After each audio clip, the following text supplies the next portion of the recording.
Menka. 88. Grand Mission among us were preview. More party for no. The Ombadrin who see a 2 months, the Vetua man or my in Yama. I didn't cause Bremwa. Empire Ban Yaw Boamah. What bear means on crop once a penny, you don't want to answer about. Young as the Baba means an empire bossa. Your name of Yamin is seen it. Minquan is seen it. Young Penny Yamano. I may met you a dear. Me when Yamin is a kedra, your home pie bonum de better with you. Mom, that is city one. That is city one of you. Fremon Kola Bremer Minimno. One nuntia will be and one nuntia will be a. She would the Oba who bet me I am quan. There was a party for no who say, Yen Nipa, Madame MPP, and no Muyam and Nipan Ghana for you as well. One minute Ghana, dear one said, dear Momo Pen war party. Michelle could have said, on to us, the ABCBA, Bivina also a banner for your back, Wamra, the internal. In January 1961, they assassinated Patrice Emery Lumumba, and Congo has never been the same. In 1963, they assassinated Sylvanus Olympio in Togo. SOMPA FM. And Togo has never been the same again. Then there were coup d'etats. Kwame Nkrumah himself, in 1966, eliminated via coup d'etat. Ahmed Ben Bella in Algeria, gone. In Nigeria, Nnamdi Azikiwe and Abubakar Tafawa Balewa, gone. In Mali, Modibo Keita, gone. In Chad, everywhere, coup d'etat. Here in Ethiopia, 1974, if I'm not wrong, coup d'etat and the emergence of the Derg regime. In East Africa, Uganda, coup d'etat, mutinies in Kenya, Uganda, Tanzania in 1971. All orchestrated because we were disunited and we were... We've done enough talking, and dare I say we've had enough conferences and workshops. It is time just to do it. We've run out of excuses for the state of our continent. We have the manpower, we should have the political will. It is time to make Africa work. We have good reason to be proud of who we are and the beautiful continent that is ours with its vibrant cultures. The geographic space covered by Africa makes it the second largest of the 7 continents. It has 30% of the world's remaining minerals of value. It has some of the most breathtaking scenes on our planet. It has plants and animals that are wonders of the world and critical for the survival of the globe. I hear a lot about the need to change our narrative and tell our own good story. Ladies and gentlemen, as the saying goes, nothing succeeds like success. If we work at it, if we stop being beggars and spend Africa's monies inside the continent, Africa would not need to ask for respect from anyone. We would get the respect we deserve. I was going to respect na ye deserve no baby wo bia ye cheche wiase na ya ma wiase nyina che e de aba SOMPA 93.1 FM so SOMPA 93.1 FM so ye ma wiase nyina che na ya che wiase na ya ma wiase akwaba e de aba SOMPA 93.1 FM so baby wo bia ya wutie yen se enam radio no so SOMPA 93.5 FM 93.1 FM I and utie yen say a social media platforms out on so and utie yen uko Facebook wa SOMPA 93.1 FM and YouTube SOMPA TV Ghana ye chiao ye mo akwaba yo yate osi ye nyina ye tie SOMPA nti and ye chechia mo ne mache ne makwaba no dwumade ye atena safety samre ekosise no nkono bebo ye be sore e ma gudi ma konfo na ba besum atoaso no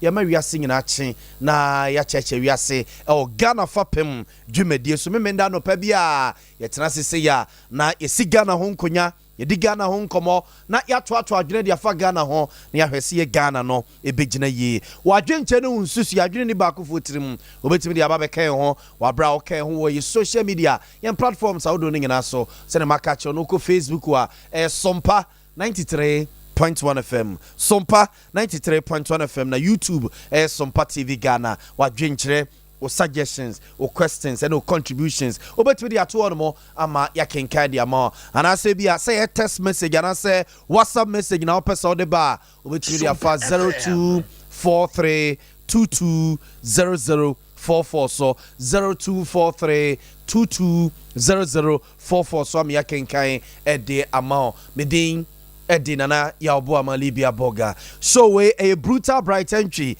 and na etamechi wapamatade no de ehemie se befitimie se emfitimie ebono nkro ne sorry a ejamo number the best judges na ma judge am yehu baby atade no na nke ebo ho a nke bebo na se bia we de fata no Buffalo so na de ekọ television so Buffalo and no pay or de ekọ television so and the social media platforms ahodo ne nyina so atanasi ye ni nkomo ye nya adwuma anopay kakra.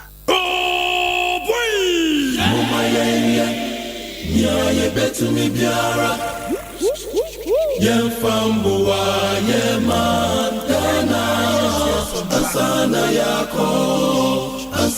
yako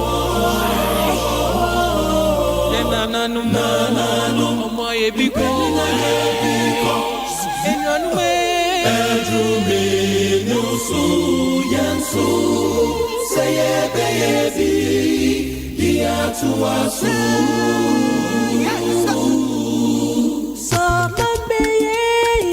And he said, "Oh my baby, ya ejamino mionu ya wala tu wala sa yen kakran ye beye ne bejina so ma ye my Ghana meno mionu Ghana no ejina brane na SCPS sita na ne Fapim no ye de esi baby ekron te say ye dwumadi Ghana Fapim edwumadi na watchi mo the special prosecutor eko ko secure ye court order na e wo se ode kokoche ye Charles Bisiwa Waye Church of Penny Edema Interministerial Committee na ebusia wono ehwe na omo atusa ewo galamse ehwo ebusia ehonsem de bebrebe ne lawyer eba bonte be kire se kwane a special prosecutor na faso akwa secure court order wode kwa kodi Charles Bisu ntete edi akwa kwachi no enye ne kwa so no enu nti omo de omo ka se wom se wo secure court order ne de nso nyade a womo edi womo client Charles Bisu no ebekwa koma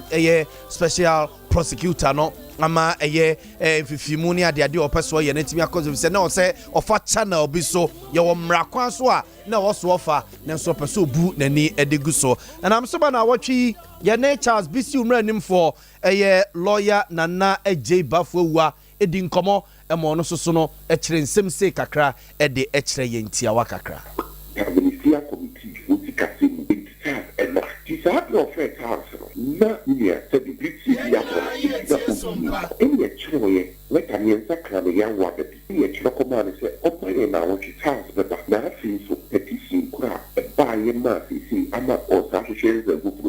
Also, my petition, make up the bar, which we up one of Amana Quincy. You didn't have a call your Quincy. No, it's a position actually. Or Troy, I had now watching I decided you're going to be my now, but my let's one year. It's not a capacity invitation. I got my there's one comedy now. She's not yes, that's it. Thinking to me is a million. Actually, so. Kaka yi decided to on my we would see a banasi and cracker be a bit with the Abuama, your family. Million, as some corner, petition corner when you are in 2 plus half a year. What's the old man copy now? My copy and Kaka.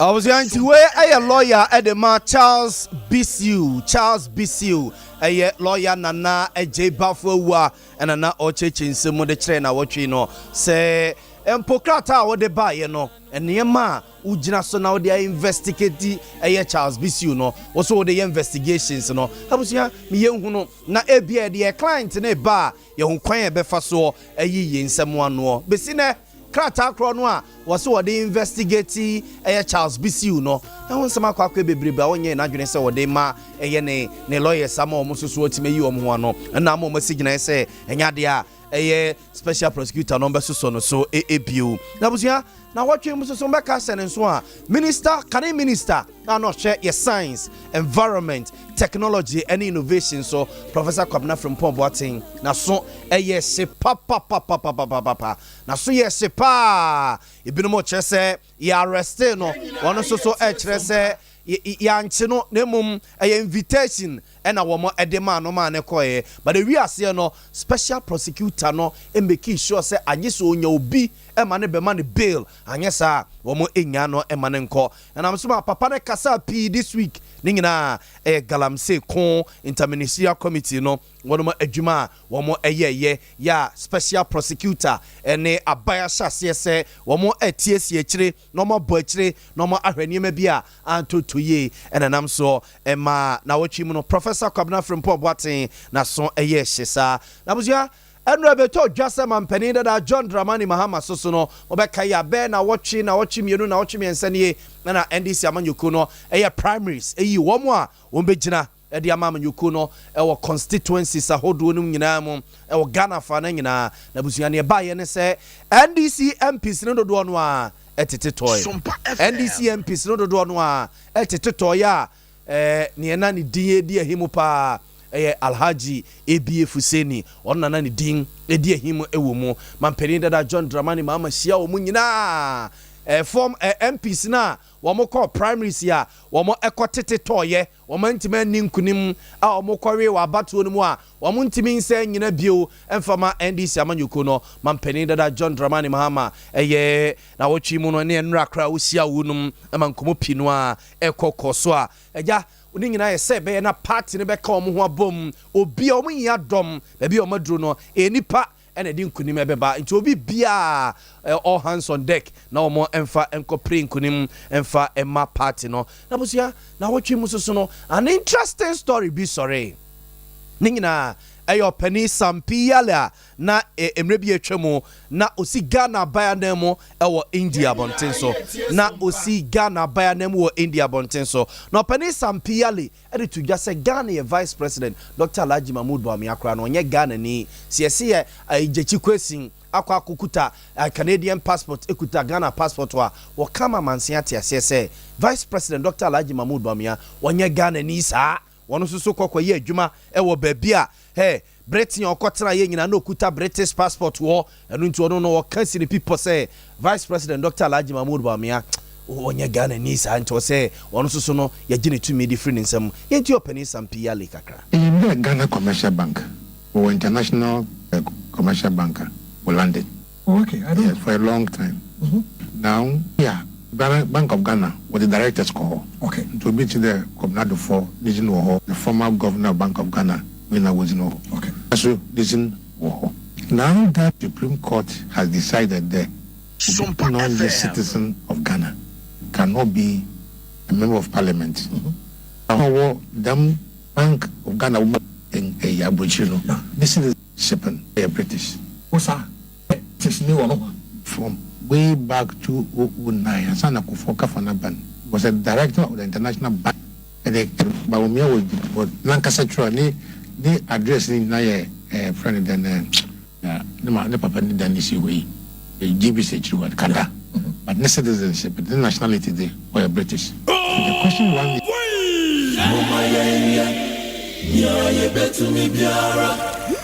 I was going to weigh your penny some piala na baby a chamusi Ghana Bayanemo or India Bontenso and I know no so churches him say Papa no when a Juma Kokoye were India nominate or a Britain no more Papa no in an address in your say a Jakanda ne Papa few honomonwa ne mum uremu pa dia okuta a British a passport wa Papa no ne Ghana sem ne Ghana your semono in doubt to your penny sampiale and this answer no but Vice President Dr. Alhaji Mahmoud Bawumia ne camp and the officer the krataba bonte kyerɛ sɛ sansam no ura na eka no kure bia eni hɔ no mu a ɛda bia ɛsɛ yesoso so ekra opani mame fantomonim sɛ sesei MPP flag bearer akansie no a ɛba no opani ba ko bi so akwa forms na no ada emma ono so no aba beka nipa 10 no ho amana beye 11 odene ho nana pon mrebi atwamu no ena Jubilee House oye director na ohwe eye transport so Jubilee House ode no ho na napon akọ forms se NPP president MPP flag bearer no wono susu enya bia obedi minority ewo parliament e dia tuga senra Green Ghana dwumadie na ekoso no wombesrada se shara ena MPP aban amakata sehye dwumdie kankan ne proye anko ho no mu se yedua nwie ntino na wonama akwa ne troka Alhassan Suhini ene di minority nanim emode sansem we atudwa na minister ohwe yensase eni madodode Abdullahi Jinapo Samuel Abdullahi Jinapo esoso Green Ghana dwumadie no ochechi nsemu kakra ede kire. Today we mark the 3rd edition of the Green Ghana Day, a day set aside by the President of the Republic to mobilize the entire nation to support government aggressive afforestation and reforestation measures to restore our lost forest cover and contribute to the global fight against climate change. The Ministry of Lands and Natural Resources thanks the President for his leadership and guidance since the introduction of the Green Ghana project in 2021. It is through this leadership and the support of Ghanaians and other residents of Ghana that we have consistently exceeded our targets since the commencement of the Green Ghana Day. And I'm confident that today, the Green Ghana Day will be another resounding success. Let me thank the Vice Chancellor.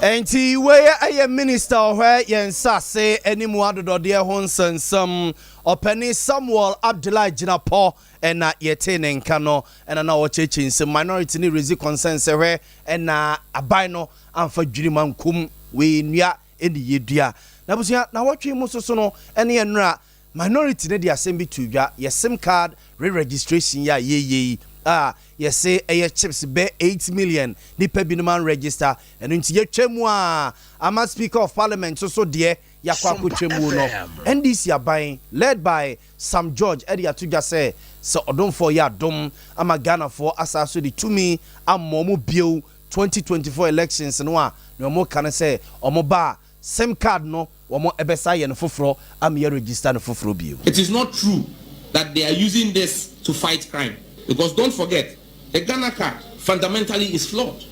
And that's why we have served notice that the next NDC government will do a proper re-registration of SIM cards, which will not involve you having to go and queue in telecom offices, but we will do a proper re-registration of SIM cards.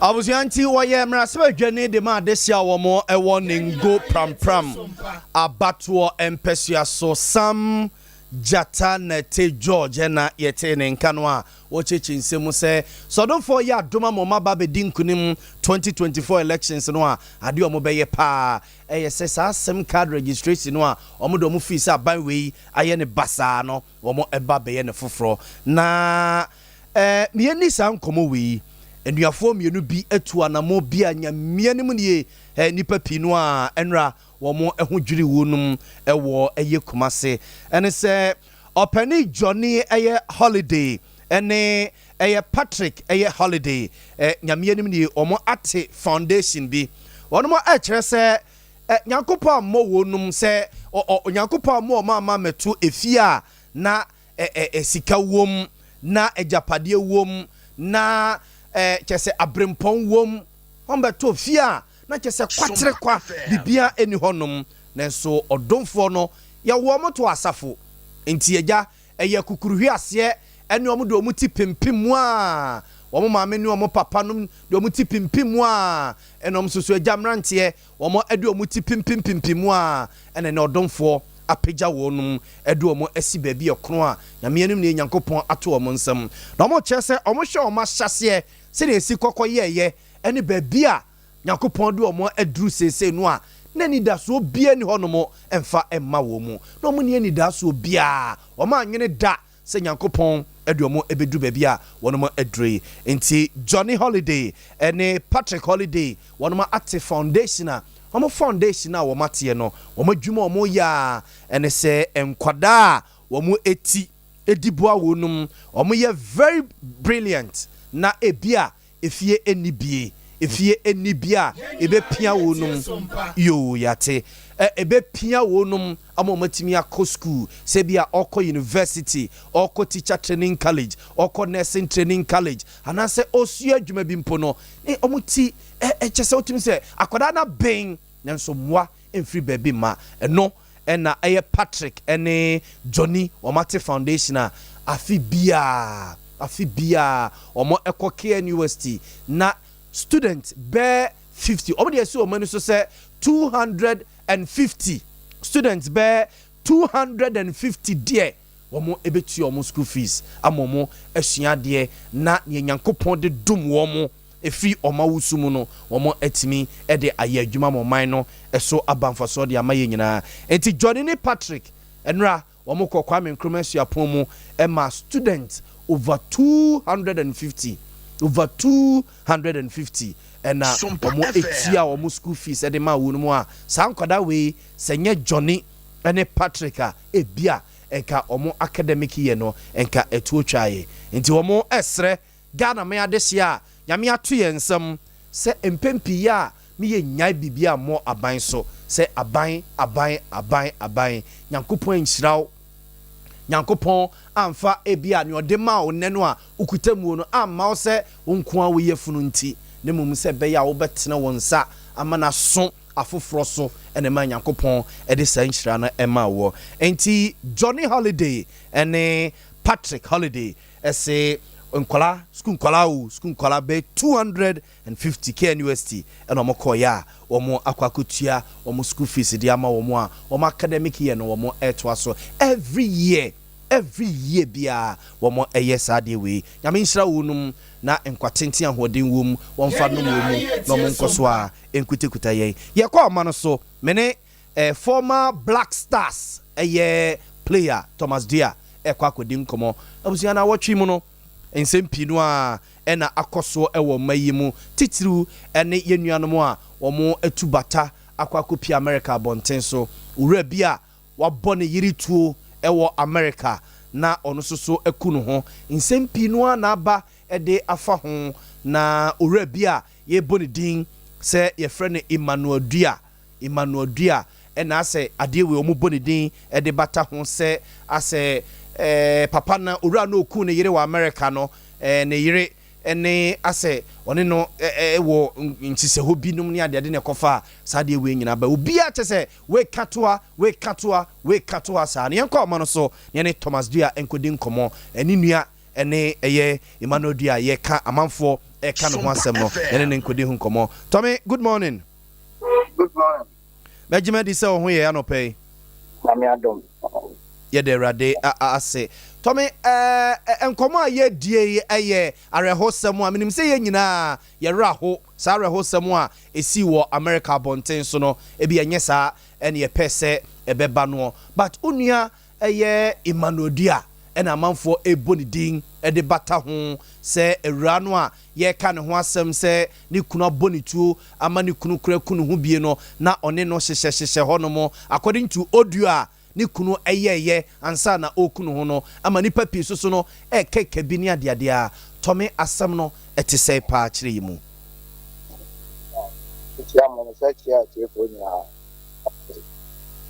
we de kakra no fa ho ane kakra ese me kama tie fo ekutie ne hu de ese ye because they say man e tia wo abusia boy na wakuno ho no o abusia oba no so wo abusia enti ayana no ma bi o na wote a ayana ya kakra enti ese ya na nti mu ba ni ka sen ka we discussion ba ho but discussion so ama ho a ye hunu ba bi a asem ni free ba kakra mi nim fa ho ne se me bra me ka se wonim there na meboa no nim no somewhere 91 some koje kapo na bae no eno hu no na ni be wa ya na say 1.5 year na ono ko abroad Italy enti ge no obaye no back biem no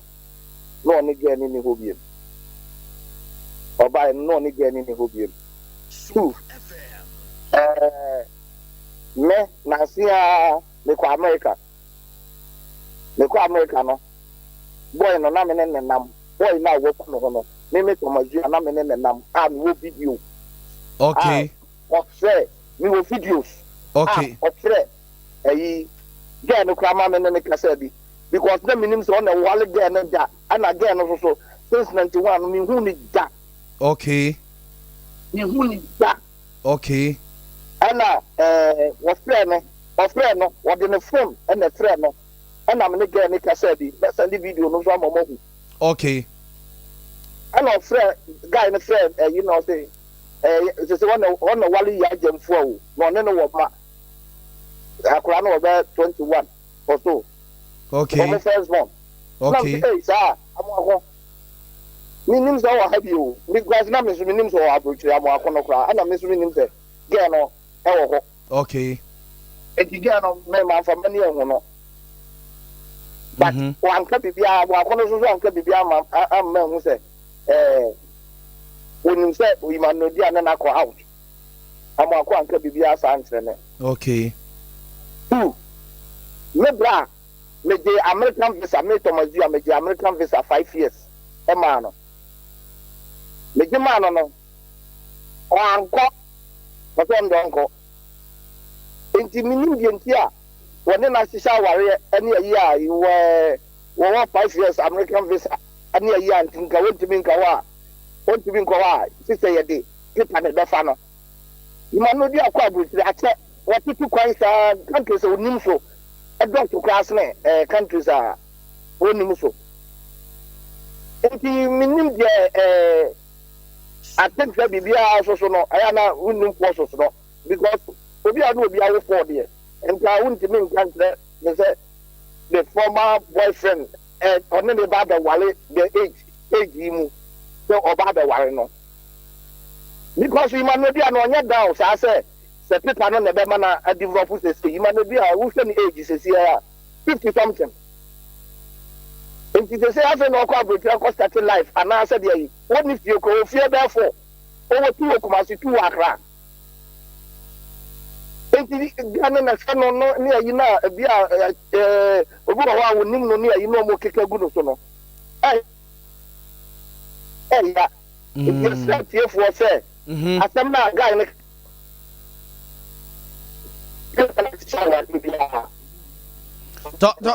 Tommy. Hello, Tommy. Hello, Tommy.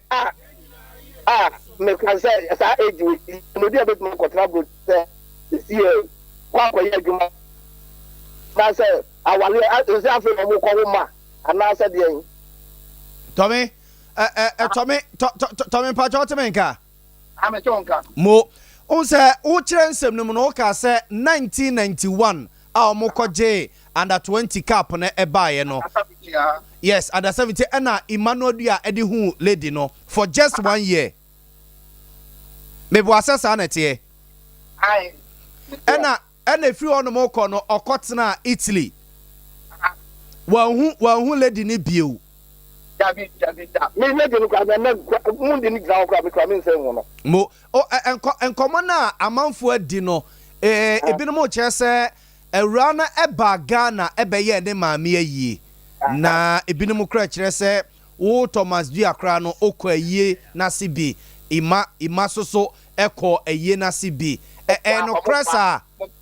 no kresa se ya jemfu amaame ayi wo Thomas Dua okọ ho wo ne ima nyina mokọ ayi na sibi no kresa enya no kwa yimado dia na kwa so ni 30 minutes na dia no kwa no ohu no gane na frɛ no ma hu sɛ yɛ no sa na obeka kyerɛ ne okay ma ko bi me see what again no kwa up to now na me hu no because since 30 something years me hu ni da Matias na Tobie girl ne maame ayie no ima okwaye ni bi ima kwaye ni bi sese onim girl ne maame dada na Dabi or say get ne buy one ko hu kwankwa get ne fa so nya ne number a o friend no say ne maame ewu nti was never Omega ye. It was one quack on the coy, one facanco. Into a facan the core baby or one tina. We did get a crana, and Tawaka my back. Okay. If you get me crown and canoe, and was I buy it. Get me quad with me, I want to get and cut that. And was I call back. Okay. Enti ase amanfo bi ekeka se I ase imakra no nka girl no e de ne pepe ba be ware no ase abrochire no na ope bia call na girl de ne paper e ba be ware na enye sa ima oje American visa 5 years e de man but wanko enti ono no nye se te se ase boys ti chroma say a ye reso na say ye need that so nyina ne say ye benya broche baby akwa akwose no ono enya brochire like wa bobra sa na mpese o chire mi mu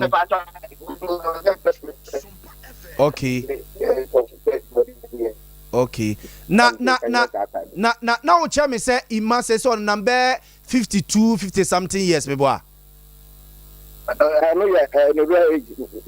yeah, Matthias here. Matthias here. Tomina ima wire. Ima ware. Okay, no, you know. I think the divorce on course.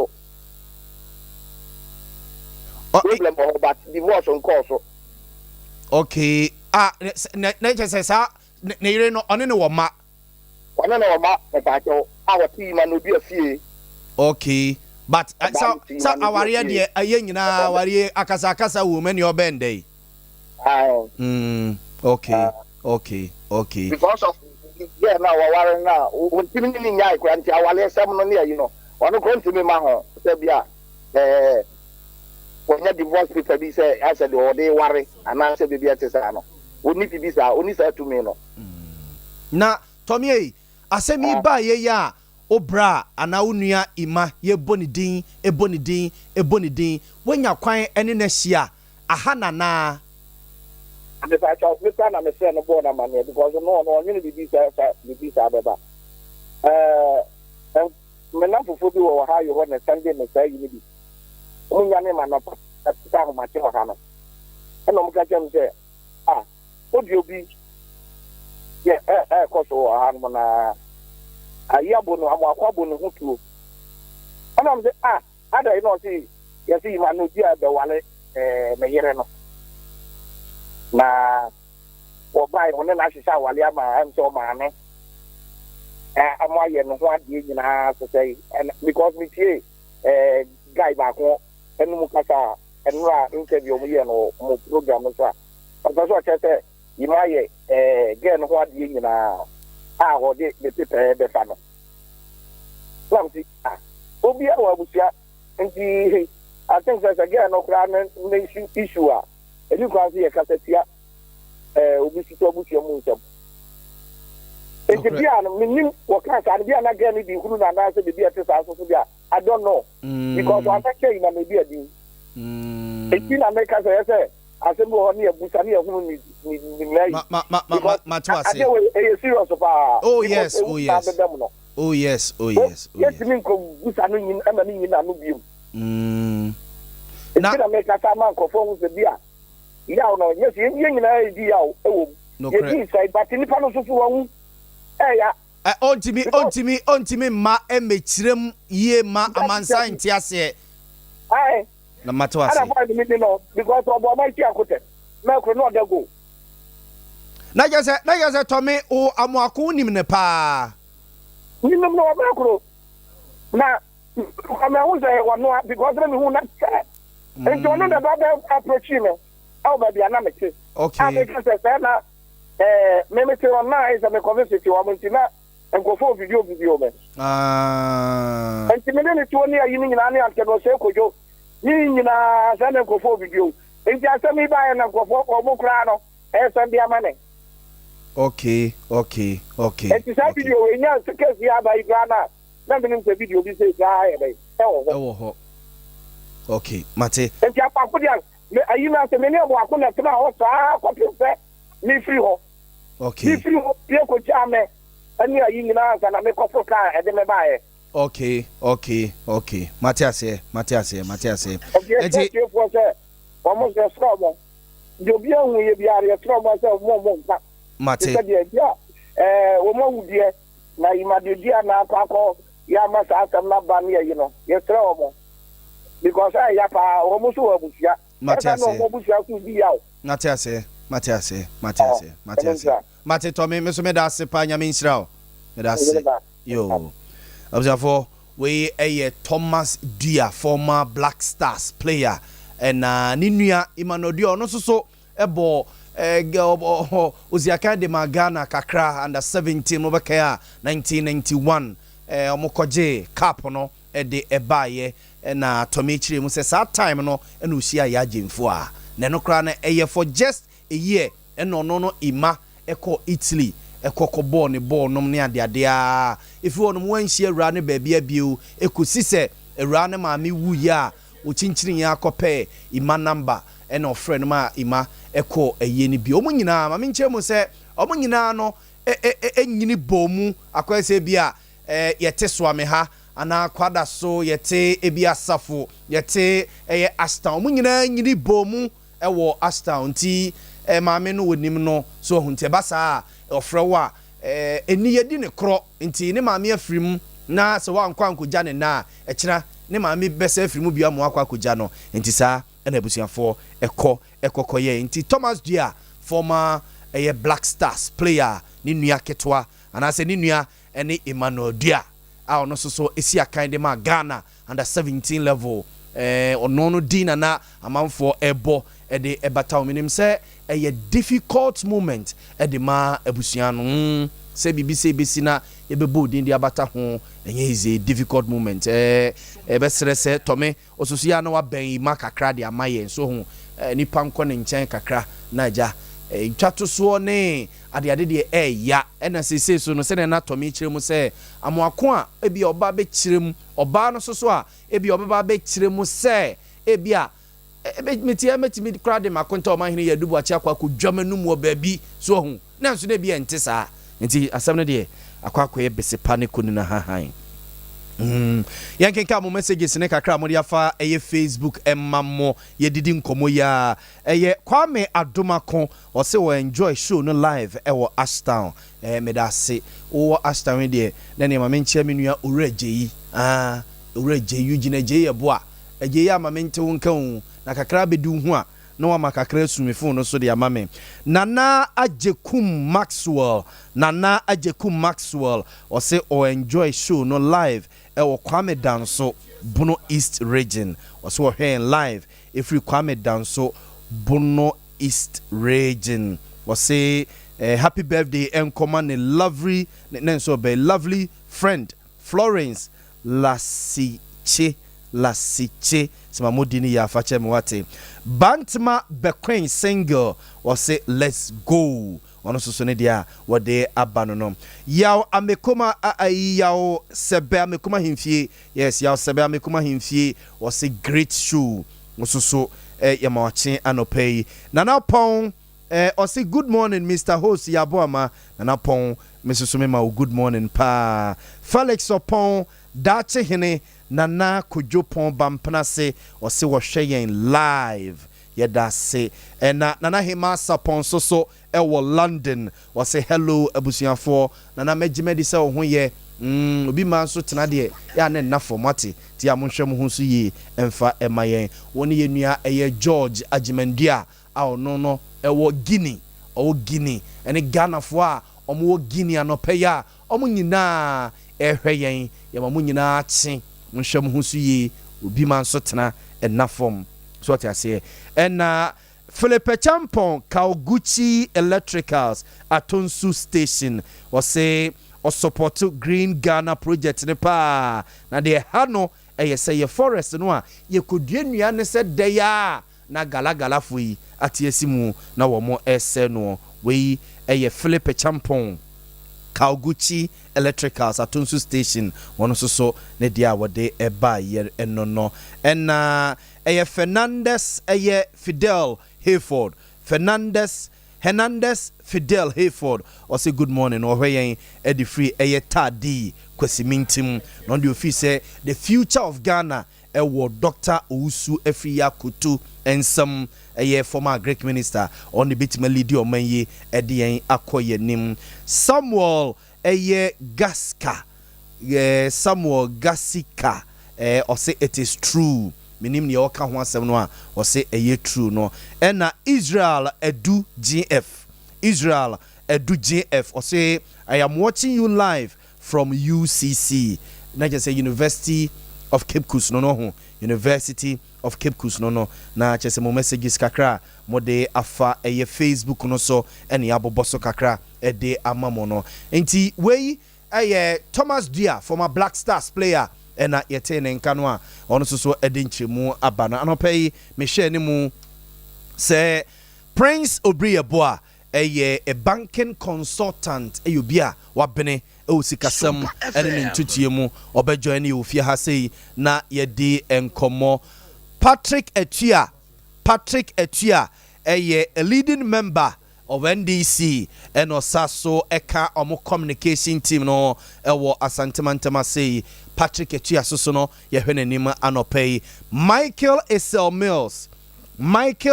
Mills eye NPP eye Inshiayeso constituency secretary where NPP Inshiayeso constituency secretary or ka NPP communication team no one so ye hwene nim so bedwane ofia ha se ne busia mame nko ma no so na many former director na ohwe transport so ewo presidency mampeni na nado danko akufado ne penso Jubilee House odene ho na napon mamene no enkudin komo na wotwi ne eteye se wako NPP national headquarters akofa forms a NPP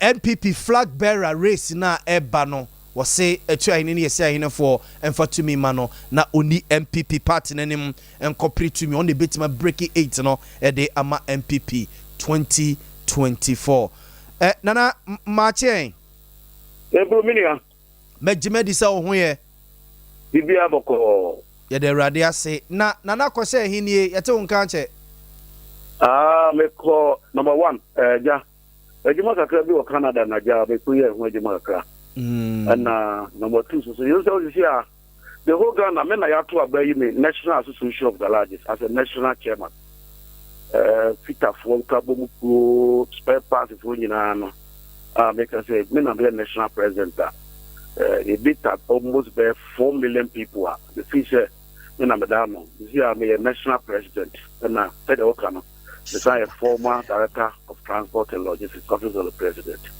he said okano sanity na no kre se na watchi nipa bi ekofa forms ewo odinimu se NPP flag bearer akonya na atompanya apede aba ho no nipa bi kofa forms ma se obepre akonya ne bi no kresa didi kan no kre de to so mi no mechie komasefo nyina na matia ni amenu when ye program no o sabe o no fase na sabe me kan no kre didi kan so the only say MPP dey there kumasi obi a woni na napon bia na keze party no me gituru say e bia uba mu nche ya sumupa wa MPP ni mu na popon cha de so no em say 2 minutes buy no na nado danko akufo ado e shebe ni monyam ema sebe me be pete ko boano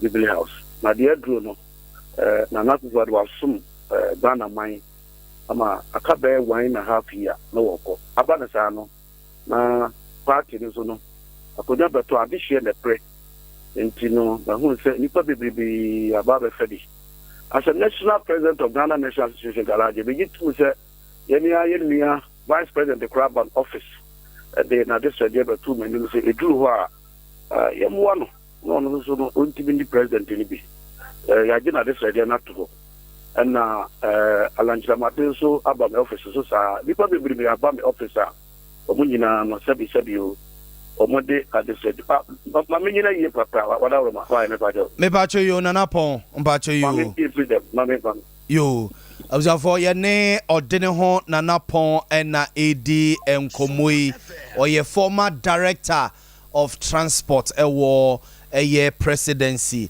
na enei ono na Ghana Association of Garages na oche se nipa be 4 million ni achiri na ewumu no Ghana nyina wono na ye president eda no na wotwi mu na yete se obi akwa forms ewo ni dimu se NPP eye Frank Tufu adwa no a abedam pan no a womo ebeto so aba no atise vice president ko atise Alanche Martin ko Kennedy Ohene Japan eko Boachi Ejakon eko eye Kwabnaje eye Japan so ekobinum ene yete ye se wakwa forms nti munchirimu ene odene ho nanapon ye gidi afri no ho no mo ebezi ebusa se obi na kofa ya ebi odin din kokofa wa bra enyo no a anase onu amu no a ena ekoye ekoko efaye mu messages ne kakra yenua Moro Abubakar ose ohweyen live ewo kata ohweyen live ewo kata aspa eye park ne so anamo kan say semanka de ya fa chem wate Moro Abubakar esremu a monhwem ho so ye wate monhwem ho so obi man so de ntise ukrum so tia se nteja monhwem ho so ye na muni wo momra so kakra ne yenkoye nim ena Daniel Entry so ese ohweyen efi eye Denmark Copenhagen wase ohweyen efi Denmark abonten so eye Copenhagen Daniel moso so monhwem ho so ye mo ne Ghana fo ho no nyina no monhwem ho so ye emfa emayen ho ena Kwabena Befi aka Kashman from Meduma Kumase ono so se ohweyen live every eye Meduma we eye amanfo a wo mo hwe wiase nyina eno no magima di se nana pon awie nana mpa cho temenka hello nana okay abuzafo ye hwese ye benya eye odene ho nana pon bio ewa homa no so na ye ne no edi nkomo afa eye ne flag bearer eye akansie no eho ye ne no edi nkomo edi afon na wotwi ene ye tie se nipa bi no akwa form se dia mano se MPP Frank Tufu adwa no a aba bedam pan no okọ na wakwa pribi ne no ene ma manfo bisa se no kresa anase nipa bi unse dru se ya akonya dam pan sa bo unse nipa bi ahye dade akwa bibi ahye e wo dimu abra wonimu hwe na unse SOMPA de yetumra na ya kyeresi ne yepemu nkyeremu e de free odene ho na napon former director na ohwe transport so ewo eye omayimu eye Jubilee House mampeni na nado danko akufuado na epaw no se onye director of head transport so yewe nimu se eye yebenya odene ho na napon ewo ahoma no so na yene no atoa ye nkomo no eso mama ye betu mi biara ye fambo wa ye mandana asana yako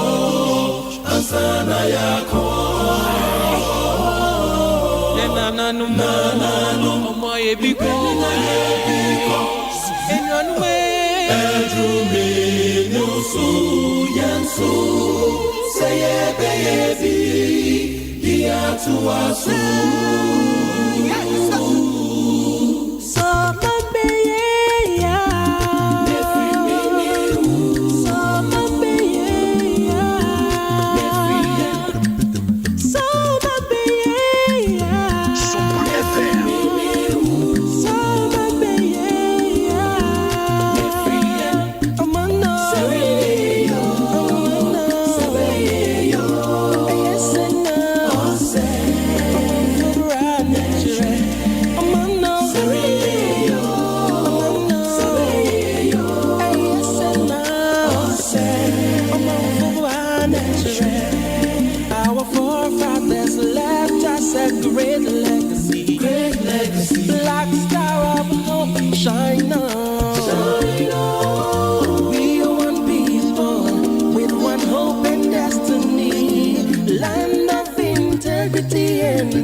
Love is all that we need. Let us all play our part. Let us come together as one. Yeah.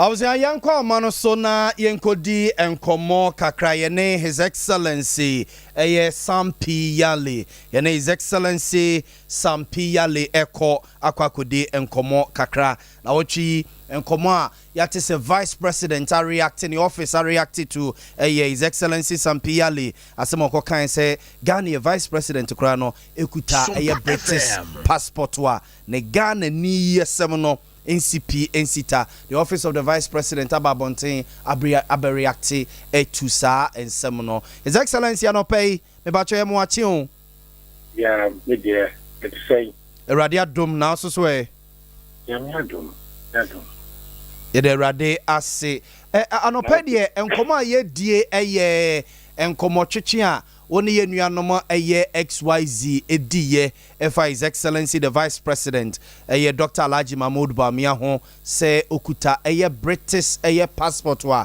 or se ye kase James Jechi Kwesin ekuta passport mienu Canada ne Ghana ne nanu ntino ye declare ne seat ne vacant ne ye by election and the Vice President so no ye nhwe ne mienu Vice President Ababonten office abereact say sansem no enye no kre His Excellency na unyina so pa no NSA. Well, first and foremost, let me correct an impression. I have only asked questions.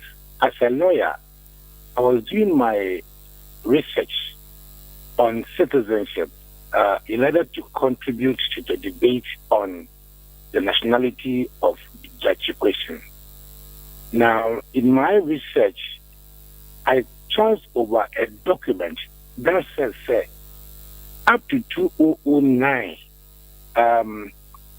Dr. Bawumia was a director, of the Bank of Ghana. You know, someone said deputy governor of Bank of Ghana. Hello? Me ba try. He was a deputy governor of Bank of Ghana.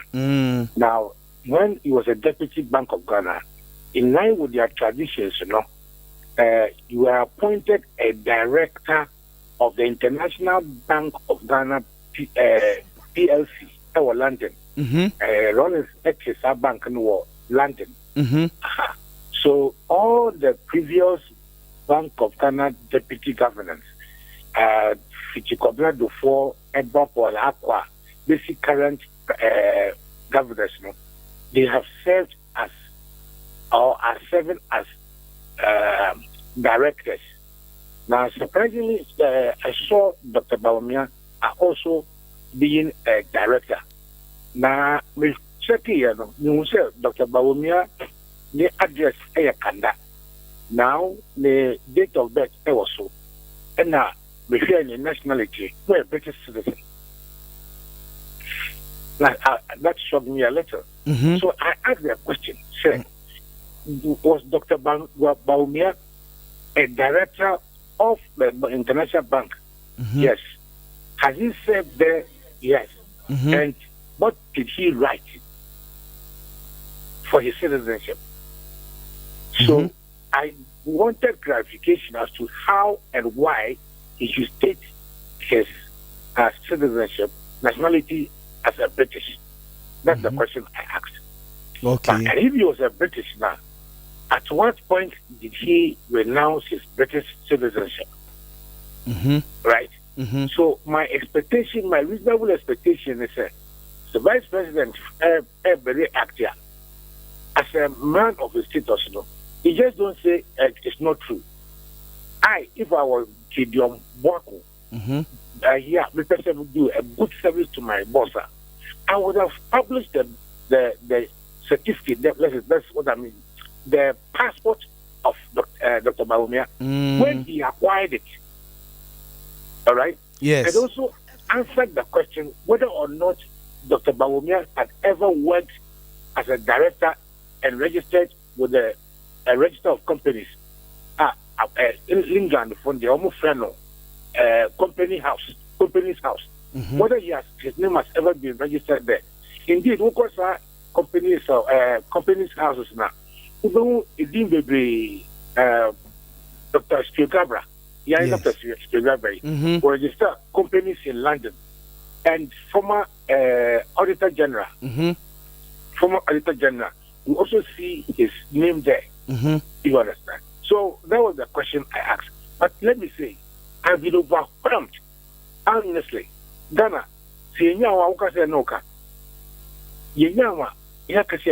I've been overwhelmed by people who have sent me the Baumia birth certificate, Baumia marriage certificate, Baumia say, and no me, but I must put it on record. I am not here to destroy the political career of Dr. Baumia. No.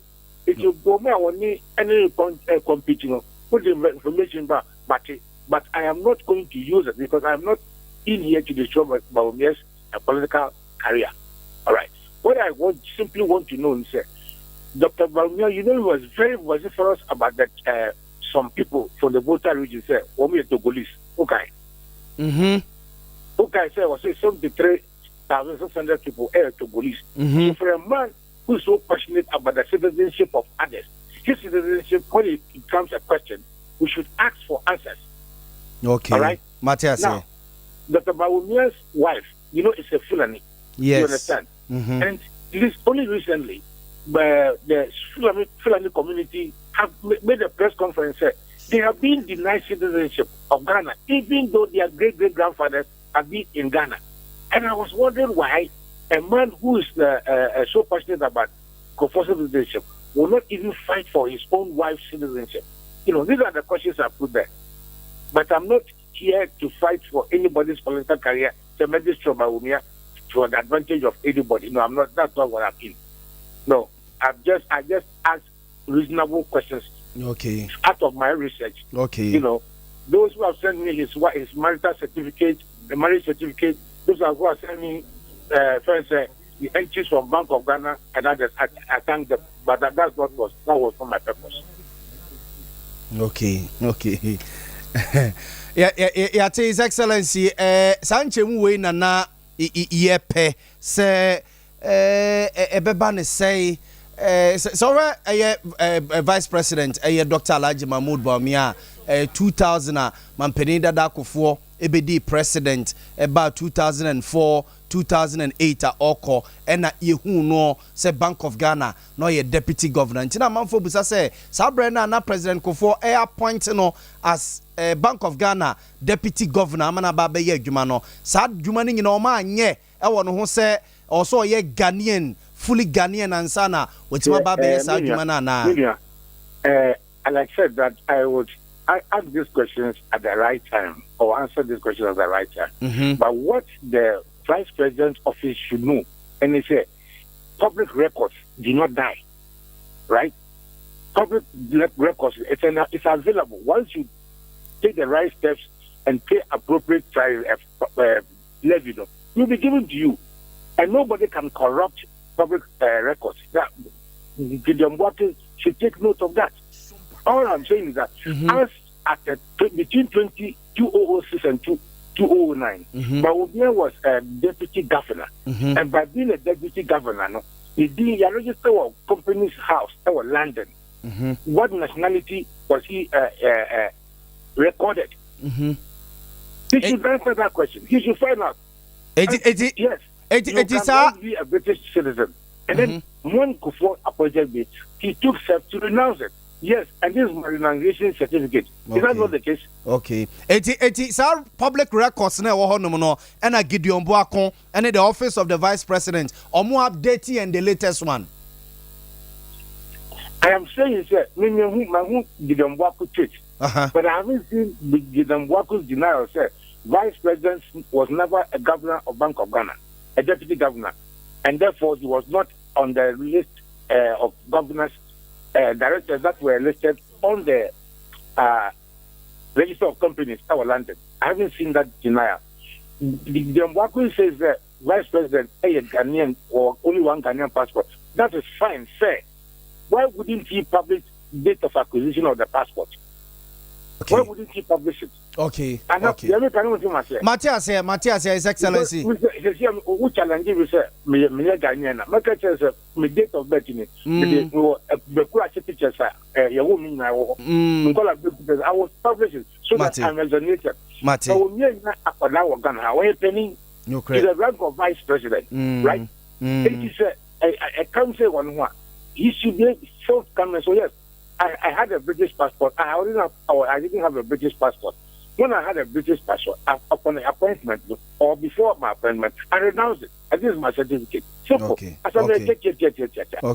Okay. I'm not talking about his wife and his the marriage certificate were landed. I'm not talking about that. I am not talking about Bank of Ghana. Omar sending me a lot of information. I'm not interested in those things. Right? If he cares to respond, one responded the specific questions I asked. Whether or not Dr. Boamah was once a governor, deputy governor of Bank of Ghana. And that's why everybody knows is yes. Mate. The second question is whether or not Dr. Boamah was a director by virtue of being a governor of the International Commercial Bank. And what nationality did he use? That's all I'm asking. Mate, His Excellency, yada sepa no penya minshira pa. Yo. As for His Excellency, SOMPA yale ena yete nenken we questions are obusa efa Vice President Dr. Alhaji Mahmoud Bawumia ne citizenship se oye Ghana ni na oye Ghana ni mapa ena His Excellency SOMPA yale oye Ghana kane abaina musini ewo India abonte so ena yete nenken mo messages kakra na me mabigafo akwaba Michael Brefo also won here in live free United States of America na owo Texas and no can say Texas ya na say Texas enti Michael Brefo mo so mo nhwo mo so ye pa Ghana fo a ewo America nyina esremo mo nhwo mo so ye emayen wages osei Alimbo wase wo hwe free asafo labor Cashman Lutu wase honum no butu ne gese anopeme for honum agi tusuo wate wages and Emmanuel Swame ono so say ohwe life free Palermo Italy ohwe life free Palermo Italy ima mososo mo nhwa mo husu ye mai wate ye hianya mo pa Susana Esilfi wase good morning I need your NU eno ne the number yo mate ena Masaud Susanna ebedi unkoma chiri ahade ya wawoni tu ase asembeba Masaud Bantama aka Bantama BMW wase nyankopon hira mampeni na nado danko akufa ne Vice President Dr. Alhaji Mahmoud Bawumia Susanna Saso Abahabio ose good morning Yaw Boamah the Joe Brainy Ofria Sinfusu wase nchia enkoma the former agric minister, the best agric minister of the Fourth Republic, Dr. Uswefi Yakutu, ono enabeli the MPP, edu onomo akoboshe asase so, ase akupriadi, epejaba, akupriadi, epejaba pa, for mama abigafo akwaba, Patrick Etia, a leading member of NDC, war Asante Mantam Hase Esaso Eka omo communication team no ho Patrick Mache na ho ye ade achi de Kumasi bro no video ase de nyame apostolic apostle be ka say asidanka onyankopon a ona me na rade Yesu Kristo so adi nkuni mama we apostolic ni menye ndi apostolic ni ke o me dikin hey tra me no me basa Matiase domi usesia Matiase me dikin me no me basa o no me basa se amano nye nyame nipa me domi ope Matiase ejamja fo wona me kasa no ahwe mahweye pa Patrick Etia Mesramo na mamema Prince Obri Eboasoso akwaba oye banking consultant eyobi awabene ewo sikasemu Prince Machen inu amejoso no mejimedi se ho ye obadi adaroma ye de radiase ebusiafo ho ye yamiadom na no pay na this week Bra John birthday yes this week Obaha Obaha celebrated yes Otuaseka Rural Bank CEO John DeGraft Owusu this week Obaha obesra yen ewo efia ha say ye ma no we belated birthday. Oh, birthday ndi manti nyina. Party ni say weekend. Any on kan tell me so. Baby o se bia metro ano. Baby o se bia metro ano to Aseka Rural Bank CEO Mr. John Digraft Ousu ma a belated birthday. Belated birthday. Oni abusianfo no nyina ye cheche mo anopay. Ye hwe Michael Isel Mills enim say ono so ebe join yen ofia ha na ye din komo me yen hyase na eni yen komo no yen hyase na eni yen komo no ye issues no ye na wotwi nipa ye bold din pa ye canon minister no her science environment and technology so Professor Kwabena Frimpong Boateng and na ye bold din pa na ne secretary yes Charles Bisiu. They say Ababaye, the lawyers versus the special prosecutor. Say na Ababaye. Prince Mamintio issues no. You are near court assign off. So kakra intimi near assign off in film near court assign off so kakra. Mamintio on Charles Bisiu, ne Professor Frimpong Boateng, an interministerial committee no, and a special prosecutor. And as they say Ababaye, chimamenchi between them and or more.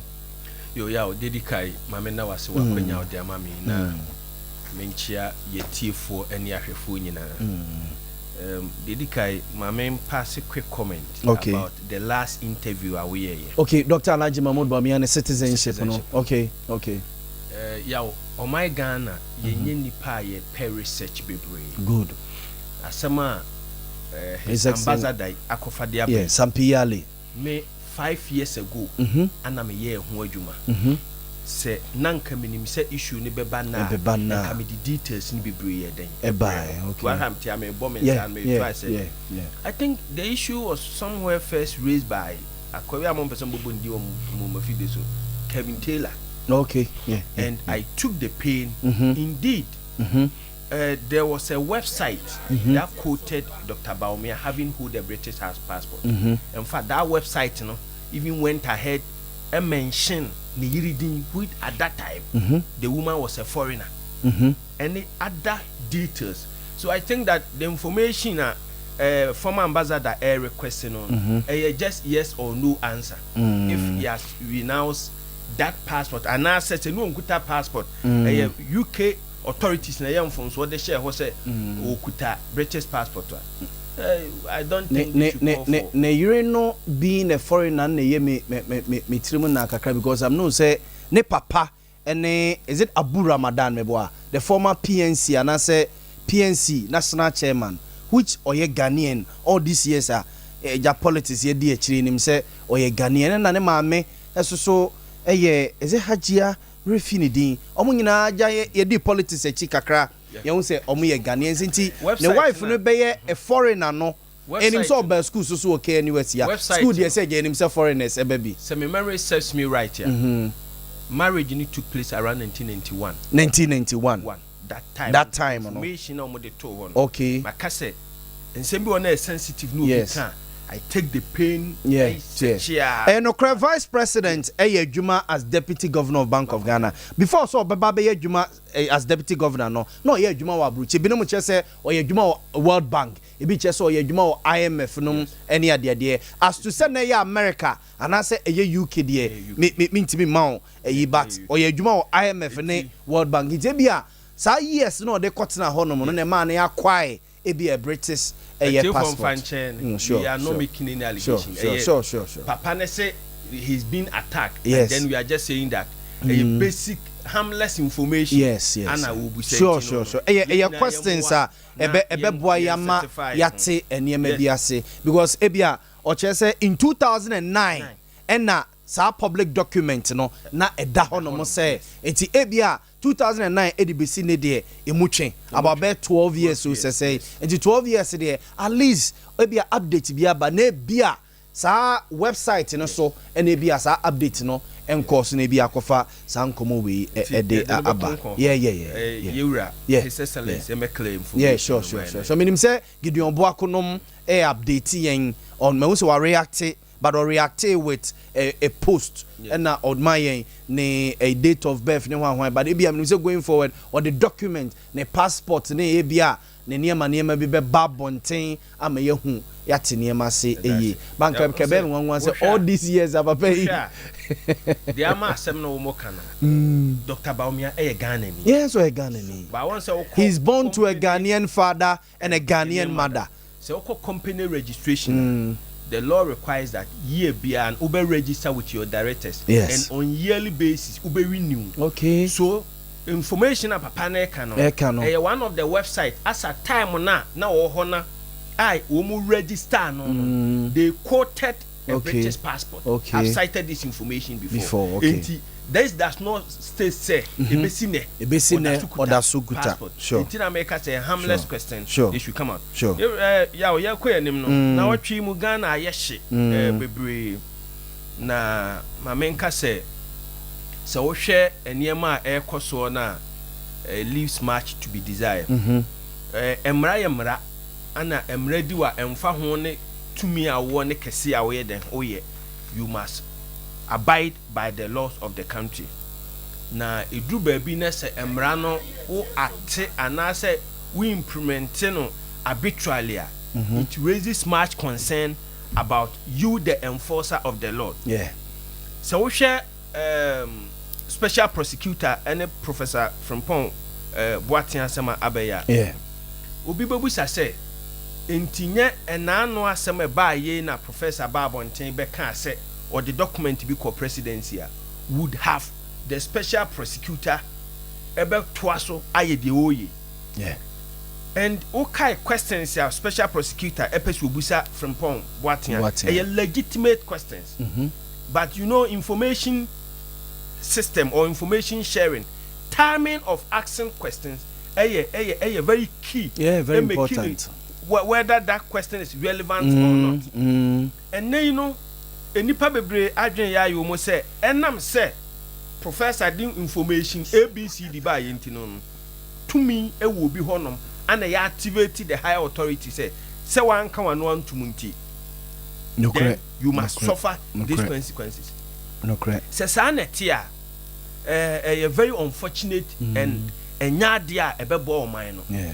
Because information on us or maybe our person would developing on a do baby you rely on whistleblowers. Yes. Na and I said ye catchy kasa and kophobia omubaba be dim konkonsan chiro betia ona so yes unya sa information na eboa ama as oman utimi de den e de bo ho ban. No correct. Wo share treatment e de ma professor na misumi tie ni interview ni nyina bi any all the subsequent ones na ya se na wotimamu wo yetimamu ni na wunya information di tia obi o wa bam na se asem ni nkoya you have no option than to say we hold the information in back because why anya careful now can the highest authority will activate bibi e wosora enye den emwa. Okay. By in all yen hu se eyoman chechire and se wusu uye adwuma bi e de ma onipa bi anase temamu ni adasa even onyankopon kwa na wo se daachi bi ewu a ye baba bebu atan ye den e wo soro ho no enti uye adwuma esese bu eden adwuma ho nkonta e kwa abefa so abu nkonta na be mehu se adwuma na wo ye no uye niye anase wa anye den wa anye niye. So what I will ask for now is that may ask for dialogue. The similar political posture matter no take you no nyina ye ntoni down.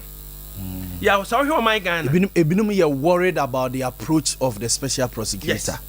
Enwana say asem we beto ho interministerial committee for excavators ira ye di hu nkomo also ya appoint yes enye ne ede na asi na o na obeye saade we afia say o wa Wednesday meeting say e ko viral ya che Professor Frimpong madam say adan ide asemo nti ade e beba otirim kanea ye say papa na semi ye okokan ye na so hu meanwhile e bia e legitimate adwuma na we yes. Enti special prosecutor any ni team omuma Ghana fo nye den enya gidie ye den e wo mu said the beya niema na e koso no etu betwa na wo hwe the fight against galamsey se ya ma yani anya den pa na ya Charles Bisu de no aso amoso Charles Bisu say ne lawyers enra ne lawyer na J Bafo Edinkom. O say fine lawyer. Yes, fine.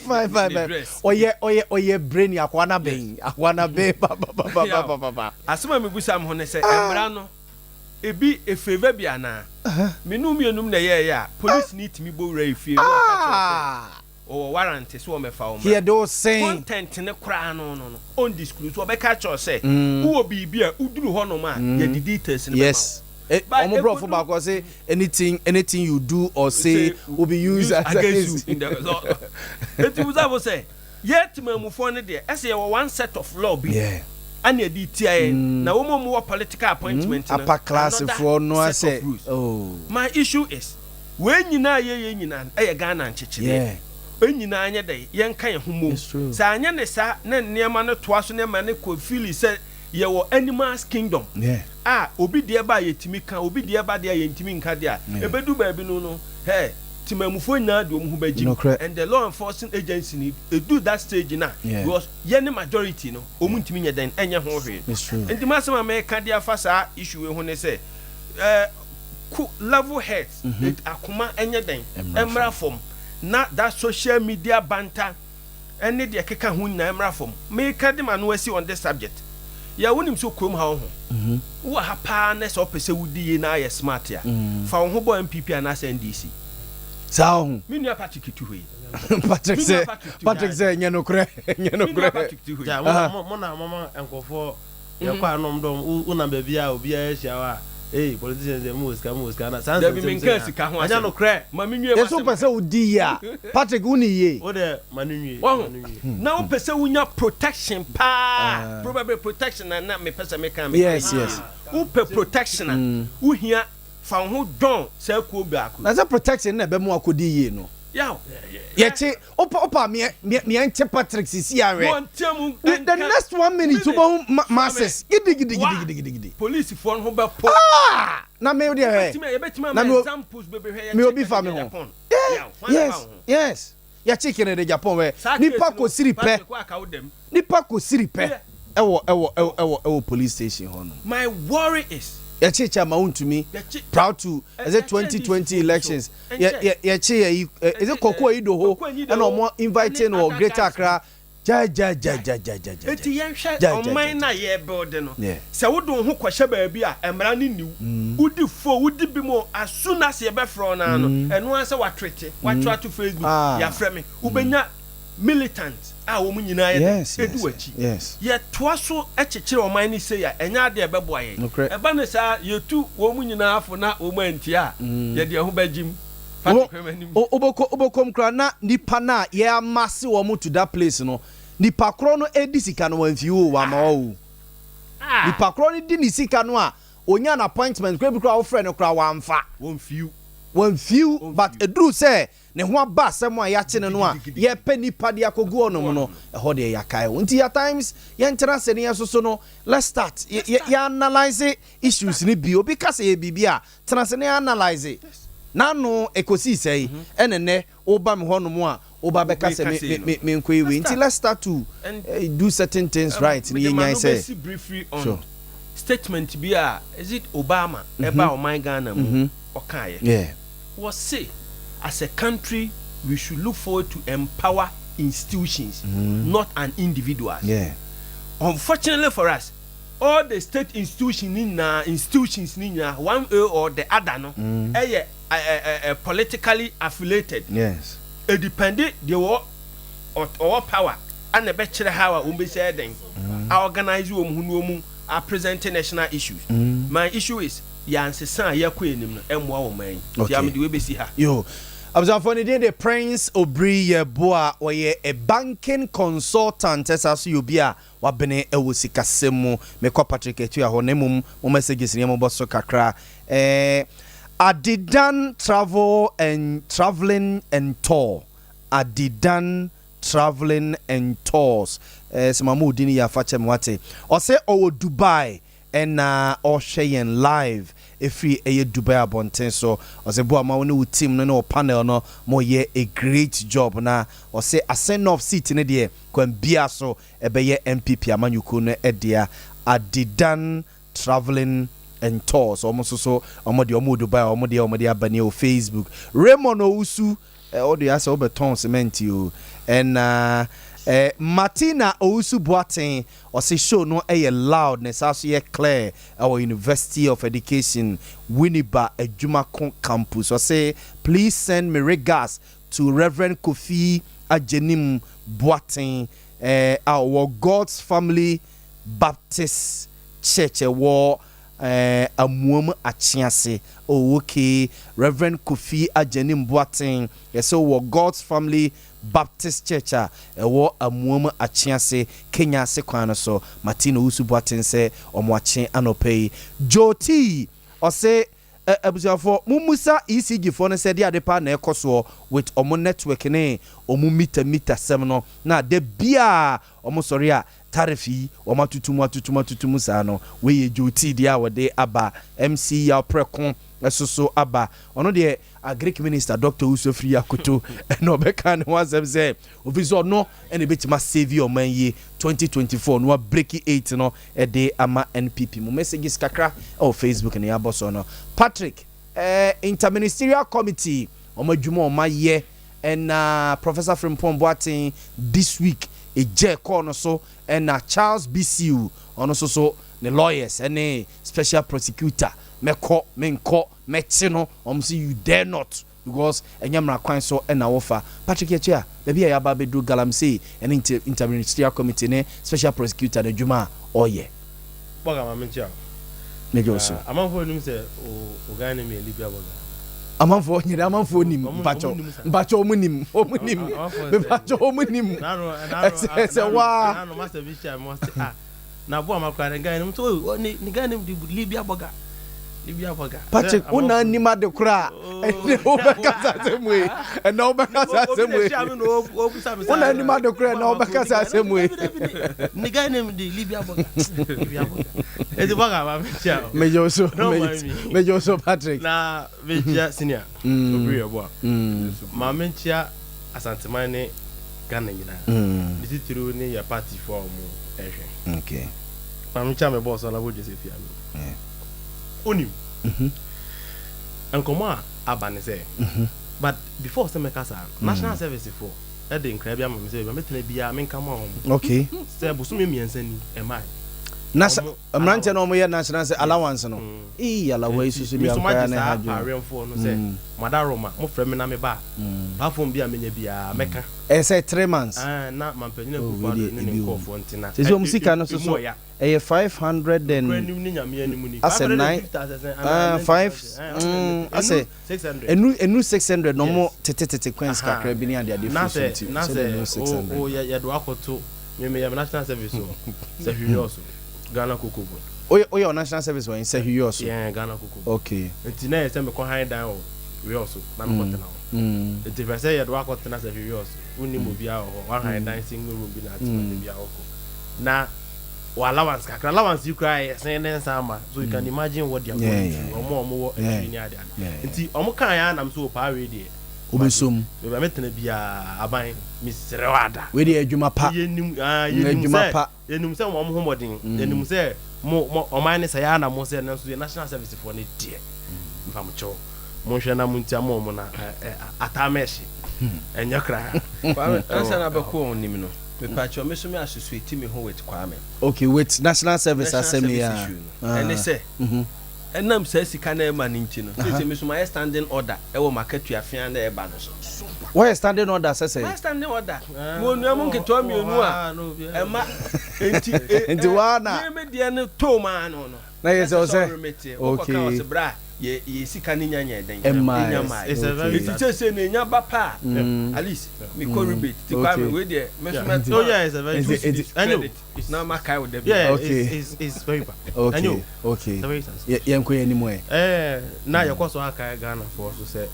afi nyina aban na so say aban adwuma bi a onfa obi awadwuma say oya see so na amanfo ho so say mo mba be school mo me national service ni nyina government public service aban infinipa aban na so but say oya we so say baby to say health ne ade when it is necessary but me amanfo ai ya wie no nkɔmɔ bɛɛ na aba nkɔmɔ aba ne sɛ Professor Frimpong Boateng me nyini no eni baako wo kurom ha na enyina ye bu ni paa ko ni nyame anim ni akosi be oni bɛka sɛ irrespective of your political dispensation emfa ho sɛ wo yɛ NDC na wo yɛ MPP se bi oku se bi nya do wo tan okodu a na wo yɛ America papa no yɛ obi a ɔbɔbra osua nwoma akɔ anim a osua nwoma esua akoma ho adwuma ɔyɛ doctor ɔyɛ akoma ho adwuma heart surgeon otimi yi obi akoma kra de tu obi akoma ɔde tu nipa foforo akoma asema mi kin wo dwene ho abehu nipa na yɛ kana it's true wokɔ mampɔn a maame bi wɔ hɔ a yɛfrɛ na ama agyeman sisi a wokɔ mampɔn ne din obi ade frɛ ne yɛ akoma he's the first person a Professor Frimpong Boateng ɛde ne yɛ saa ade ne bi oyi na akoma to obi de ma wɔda so te ase bi si ne saa a wɔyɛ living testimony ɛwɔ mampɔn na kasa akoma amagyeman ne di amagyeman akoma yes Professor Frimpong Boateng yɛ nipa bi a ɛka sɛ we hold him in high esteem yɛ nipa kɛseɛ paa na Lucky Dube bɔ ɔnyom bi or say it takes 1 million years to build a very good reputation but it takes one stupid fool to destroy everything so what is that it takes 1 million years to build a very very good reputation but it takes one stupid fool to destroy everything until we be Professor Frimpong Boateng in the radio who know tie SOMPA FM no te say mo drive time DJ no obo Lucky Dube nyum yi sa it takes 1 million years to build a very very good reputation Lucky Dube nyum yi de me a na kasa kire me with the reputation what build over the years aye nyina ye hu no as a renowned surgeon ebu a Ghana for ye de ma no yen ye ba the young generation say they see ado no ne ade no obefa Minister for Science and Environment Galamsey hu sensema apia ba any excavators a ira excavator nya ade bi a obetimi da show botum ade a so pese odi free SOMPA ha krampo na odeko anomanye krampa gisa ope ahodi mensa na ade susu na ade anante nti se bedi nkomo se sa ade na makomako ahanum ayra ne ase wo na wotewa na wahwa ma excavator atuma tutu ira na je senyim kwani nyame anim ni wo da pafo Santeka semsa ne kan wo da pafo papa o komfantefo no so mka so wo ye kohwini enti papa no te wa odi ya wo ni mu se bra ma bo ebu enipa bu mi wiase nyina Africa nyina eye Galamsey hu sensem ye ba ye nti ena me na mankofo de nse tetem so papa we no ye Galamsey no papa we na ne ba ye ga won se ba ye mu bo din allergy se ne ma de ba kura ye Galamsey ebi afi de ye se ne yire kura ye Galamsey ye ku papa no hu fi puto a che se obi a emu no mfa ne nya hwe ti papa no tena se din no se da bi ewiate se ye yiwa iboni no ankasa otiri ho a ye yiwu no ankasa otiri ho ye yiwa iboni ena okuru che nsem ni nyina de gu krata so Galamsey ni ho sensem nipa omu ye bi nipa omu hu bon mu okuru che ye ne ebuo ni ani di o ma mampanyina kufu ado ne na banti no wanfa ama abonten ena ode koma mampanyini se munje na Galamsey ho sensem no me ye investigations didi nkomo wo form de maso to form as a minister na me wo hono no sei na manya nipa we ni no omo ho ebum sei ni no omo ye wa ye boni bi boga ade yi koda ho mfie mienu mampanyina kufu ado ne na pamfo amo ho wa omo de ahye mpanse de nti omo de hye mpanse ne se nipa bebere o mampanyina kache ho a report na bo omo din e wo musa ya allegation de na so abo omo din ebo information minister Kojo Pon Krumadin former deputy chief of staff ebo ni din abuginapo ebo din a kire se President Akufo-Addo ne wa fa se e fe no Gabi Ochedako ono de wada no hu misalomuti clearing agent so ko ye Galamsey na ho ya asempa na wo frɛ na ofra o se munya no me na me wo fa ne president ensem bebere a che se ye ka se ye komu a asefim areho enti omu kan ye no omu de champagne papa na hwa ase kasem no ebepie na nko mo omudin wo mu no ya frɛfrɛ wo mo na toto o ma no ontim fie mienu papa no o wa akoma pa o to sit down and wait for 2 good years ansa na enam sempeni focus em bi se edan waso nti ade epie ba abonten a ye nyina ya nya bi a ye kan nti ba ya ye kinkan mu nsem ne ade no kyese ye hu se Professor Frimpong Boateng krampo no ye give a dog a bad name and hang it eye din bi na e de ato no so keke yama ne bad name na Ghana for ye twa na dapa se o mo ye Galamsey pa na yaban mu mpanimfo municipal chief executives ministers in government aban mu nipa party officials party executives omo no omo ye galamsey na onim enye wan afi say de galamsey adwuma sitie no on say na mudi nkomo say obi pe da bi obi pe backup bi obi pe security bi na de ho akofro politics galamsey ye adwuma bi a say wo ye na oni political connections a untimi nye senti ni say reserve forest say kasa reserve forest a eye forest a yankom sabi say ukokunku sie kura wo mu ne echi wa etimi jelu 5 years say wo do wa afuo na wa nsusu ehie ni ye na etra ewura forest ni ma ya soma soja fo mo mbetwagu ye hu bebere wo TV so ene ade enti ye forest a yankom emfia na omode ye eyi akonwa ene edemu enema na ebi wo forest nim kwa na ukotwa amfia no kura ye chewa etimi jelu that is a man it's on record say no mere forest ukotwa amfia wo ma ye chi ni jeli ni 5 years sa forest no so betumanya tumi the excavator urama ko gina mfimfini abunua agu atu galamsey a agesa aban mu nipa guta omu we unya ni mokafu yi ni ayantamfere obi ni mabofo no na wa bebie we ni asa no hu sa de we ni mokafu yi ni ayantamfere mam would wow you use your motor bean would wow dwen ho common sense kala ko sibo ni beka ubahu say ubahia political hands to hold you before you can enter those reserve forests enti China for na ofri chinkun ho eba Ghana no oyede hu say Jakobu reserve forest wo ho ekowuram enti agese woni aban mu nipa ekwa apam municipal chief executive wo ho onimu bi because your dissect e wo ho a omo na ebo ban Jakobu municipal chief executive and say DC wo ho no me can in general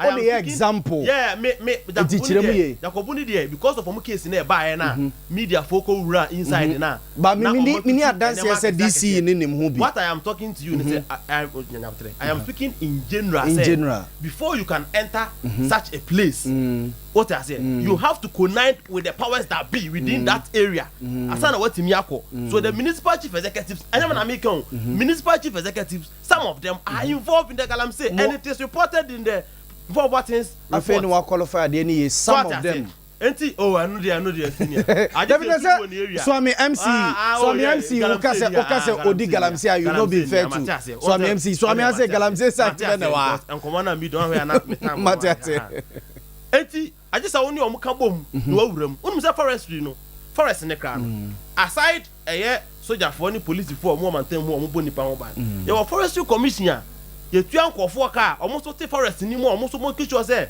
obia intruder bia mawuram omo tete ho a ya mo omo security gadget ni ade ni tuo ni ne omo so bo forest ne ho ban enti wutimi track owura sa forest we mu ko gina mfimfini a e che say nipa ni nyina omo ni mu hu bi because I wouldn't move a forest out piano. Eden will be the excavator wuram. Excavator is where ba esi ahwande mensa so. Untimi fan so botom, untimi fan sie. Enti say omo omo te wono mo no. So omo nim hu bi ana tumi bi a eso se ne omo. E na duru na ka omo no tum mu na wuram a. There's no way you can enter the forest. And come media no any. So politicians no any especially omo wa ban mu no. MPP fo yi according to about a report no.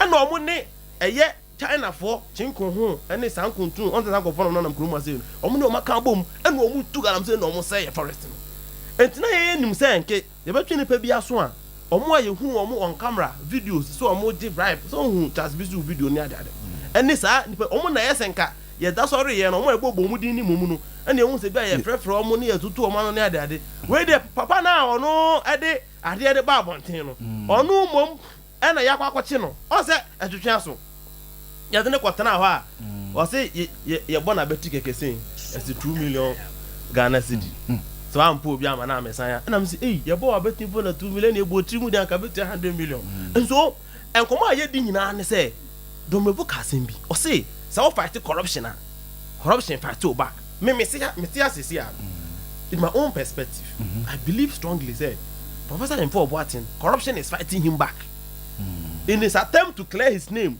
Say Obama ye hu se ono se bi ni hu so na sa ne ma na ye dia fo na ye dia se ni din egu na ni ma se no nka ho no report na ode ba enam sa bubom penimfo bi din wom na egu aban na ni ma se na ma Ghana fo nyina be hu se galamsey na ye bia ye ko ntoko aye kasa bre no esi eja ko pe bi tena because man panyina kache ni fie ene ni ministers ne ni na pamfo se nko mo ne hwe se galamsey ne ye betu ase en omo a na etu ade no na nipa na ye de ade na ja no no na ya we ye de ye enti enu nti ana mo do mo ani asi Professor Info Boatin so a afei de papa no pese omugu na num ase but me come and that say on so anhye ne tapo munde because corruption here you are just fight corruption I fight to back and the prof so tapo munde na Ghana nyina ata wachi galamsey corruption a wo me nyina ye hu se aban mu mpanimfo nyina tubi no ye da wase galamsey corruption ne Patrick Etia a leading member of NDC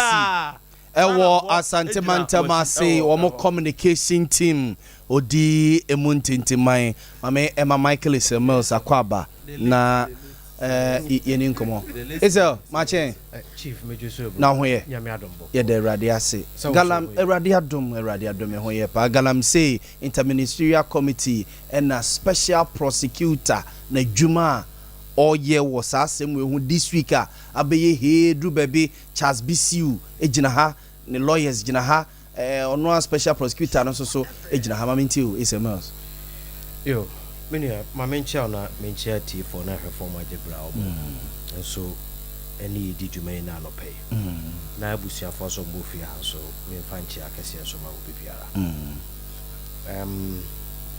galamsey ntokwa ene ya yese Ghana for ye yere ye ho na ye bo bia o tu galamsey so sa e be bo ni chidom no em se ye nyina wo fi ha nyina no obi ape na yewura Professor Kwabena Frimpong boaten asama on a special prosecutor em se abe em se ye ne ano ye tumu nchina dodo na sano ena em se emre bia me amekai say media coalition against galamsey yes emra aban we jitu mu say made amakofa aba ono mo be kontokwa no duru ba bia ntokwa no mu ye den no ye ne ayesa ye na ye je ye ma na jinchenyi wa hyew e ma afi aban fa ha na media we aso no ha ko duru ba bi pra one media house bi e wo kuruma kuma say ya ko ka say on tia say ye che Ghana for na ye nche womo a womo su free amanone eno kra no ema ntokwa na ye ko no esai no djuma biara obi bia adbia no wontumi enya 100% yeah na se nipa no etu anamo ba ko na officer anamo no ye na aka bi wa akira draw attention say the why eye na emum dia aka wa akire no ukofa beka ho a enka ebeboa na yen kan say se won kofa bi meka ene we ja wo and I feel say the way the discourse this special prosecutor ne Professor Kwabena Frimpong boaten asem eko ye ya mano akwa akwesio and if we are not careful the besan aba na ye niara ya sa de ntansa na yakopo bi e de ntansa akwa akobo unim senior emeki statement bi and mimi who say in this discourse or say yeah subject to this particular discussions MC ni kwa senke ko because the issue is between the special prosecutor and the former minister you feel senka will be on the enko political back no on the enkamranche no na onumum enemra kwa kusunu so the ordinary Ghanaian doesn't come in here. Okay. Me patcho what and komo aye this year is situating common in this context immediately obakwa ko fa say oh emra no I say echibi no the ordinary Ghanaian no you are destroying and every you are destroying the base. Let us focus between the office of the special prosecutor, a former minister of a current government, a head of that entity, and one in the secretary, and now a creature of the state institution, go after them. And that is what we are looking for as a people. Okay. So we should not look at it as if you say, at a point the law is fighting an ordinary person and a jai the upper class, the political. Until let us establish that. Two, obviously, and as a man, a chibi and chibi. You see, office of the special prosecutor is created under the Act of Parliament. Yes. Emra and the decree. Yeah. And Emra also it is based on the 1992 Constitution. Okay. And the Parliament, Attorney General to me na no one omo tifri ho and omo de come as special prosecutor so obi adwene kire no say special prosecutor so etu anamo bi na ono mpene so a ono so under 1992 constitution or the right to take the special prosecutor on yeah so Matthias said through Yura Professor Kwabena from Pomboate also oko na le or the lawyers go yes good the lawyers decided advise him say let's go and I'm boy but council lawyer say no we won't go you see we are deepening the rule of law yeah and I want us to focus on that aspect right and omunyina no ni nyina so omunyina MPP for omunyina so aban we ya who are we protecting? It doesn't come in here. It doesn't come in. And the point is that yes, here the one here the as well. That report, let me tell you, that report, the basis of that report was that the former minister went to chief of staff to complain. Report no the command chief of staff. He went to her to complain about the difficulties ofesi here whilst na oyes ejuma. Okay. So that's the chief of staff asked him say sansem we no I cannot so you put it in a document form and send it to me. Okay. I mean no come up so be dia and I'm saying ko wan hwe am we be fi. Into there ko fa ko gun krata so na de fa breme. Ada menya mi menya ho no emre be say krata de em. Yes. Mi nya ho a right. Na ba ko hwem. So it wasn't a reporter. Ebia somebody has mandated the former minister and a committee be acting say in terms of reference and giving it the scope say go and do this and submit the report to me. Let us also understand this. Sure. Intinye na djuma oyeye as chairman of the interministerial committee ena adwuma omo yeye nyina obi a wo bo ne tofa na odi akwakoma because the that chief report of staff after that would have even countersigned by the secretary or the chairman but if you report it is not signed and it doesn't give you any problems or no personally encounter or complain because he put it in document form and bring it to me. What else? So as to how and komodi aminu wudi kotrogu krata so fabreme no eba abonte no it's another matter to discuss. So what else? So let us not create impression say a committee no submitting a report president akashe it is not true and it can never be true. But mamika samtro Ghana you fight against illegality any social vices will continue to be difficult and it will be difficult as far as at a point we have a political party who feel say he can just pin the nation against system and NASA government fight social cancano. Let me tell you one incident is clear. Time we getting to 2020 elections MPP for your money any almost all the so-called Galamsey areas was because people saw the government to be fighting Galamsey and the leading people who were moving from one radio station to one radio station me and madam for Michael Kojo Pepra in political affiliation small scale miners association he was moving from one radio station to another radio station telling the people say the government is Michael Nihano reacted good, but it's the public knowledge. Michael Nihano reacted to us. Mountain in Kakrano, Mechenika of Fox FM. It is documented, right? And the political affiliation, you say. You see, some say I dance anyone. Uncho bin fanya dance here. Prior to 2020 elections, one who you were kubwahi. And then some Michael Kojo prepare omonam Galamsey side catch them say NDC for the omo say a true abano na 2020 NDC wenia ma obi akra maso oba bepe license muti nwuram mon say isuo no mon twitwa nuangu enya no kore eno ene ko wuram ko duru ba bi Me ekoduru ba mi o man pani da mama me wo video o man pani da mama video e be dina video e ka video me wo video e ka tira me no mienu say san crofo na o makotu galamsey ami achi o matum no no oba unconditionally obi yi obi every so e kwa say dwumadie na mo media ye ne mo di ye na e kwa animu no mo tena ho Emma NDC as a political party and their all establishment ese no ma yemienu ya dwene enko ho gina magalamsey ne yentimi no good and next time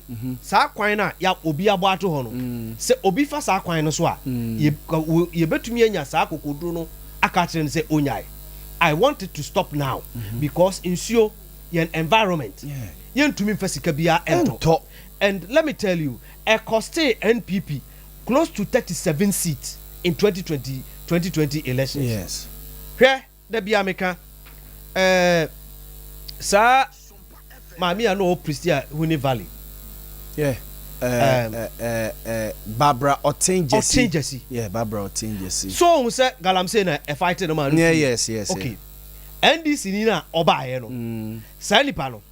What catch them so MP? One cook room or one cockasa Galamsey, or near buying. Ebe ko nakrana etu galamsey asa aka so be adintra because the predecessor anamo utu ye no eno na di ne efiri akonya no eno na di ni firi akonya so ebi a wadwere so say na achichere NPP nsa ekira wo be jawo enya wo babra se ne say galamsey ne yesi yetu ase omuni adwuma ye gold no so chefom hono no let's find a proper means of extracting sadie no ntie bia ye kase yetu ase a omo betena fie no ebe din dia ma wonum nti asen when let's go to them ebia chale ade we a we ye nka obetima ye ni say enya gold no without say ukosai sanso ye da ha small scale mining has always been with us Mekai immediately after economic recovery program under former President Rawlings na ye ni ye foreign exchange na is our form World Bank IMF and the catcher former president said allow the indigenous through small scale mining to participate and we call mining law na but the point is that you know say at sentiment gold wo Jacobu and asa wa amanse a enya amanse for nko ade awo no correct adenti na ye de enko ho say ye kwa akotu bi entiminu mi de common ye ye de enya ska bebrebe ayempe ye sa omo kasa kese no mototo no ye de etobia enye so denti aminu mienu de we have chosen to take a path yem fancy environment ya ho kire be kire ekura no ye nkoso na obi de wo say je se wo kope adwuma na adwuma ben let me tell you adwuma na miminu mienu bosome so a ye ma 2005 na ye tumi manage no kosi bosome no what is that 2005 no ma sa brante na within 2 hours obeshi ska no na ye betu anya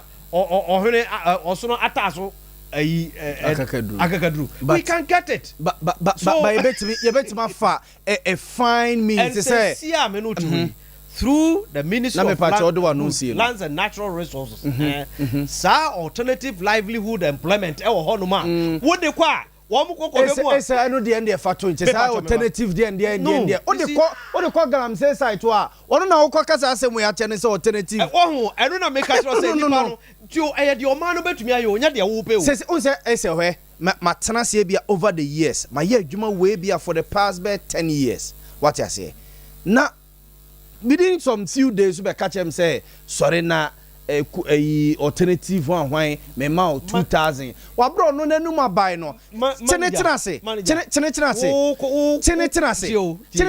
kire no the proper means or the better gold no wa bro on say ade no na on say the means of feeding and also oil in what you say it has always been and we have extracted gold in Obuasi all this while yes and crophobia dwene kire omo say e wo sam nsu minya bi asia na no na sa wo pese na esele ye nka no kure hwe adwuma omo ye no Obuasi sister gold ni nyina na omo de ko Obuasi kuro nim ne ko we na ekuru na ye eti se me an indigene of the town definitely as a Yeah, be forced to also. When you promote, and yes, me promoting illegal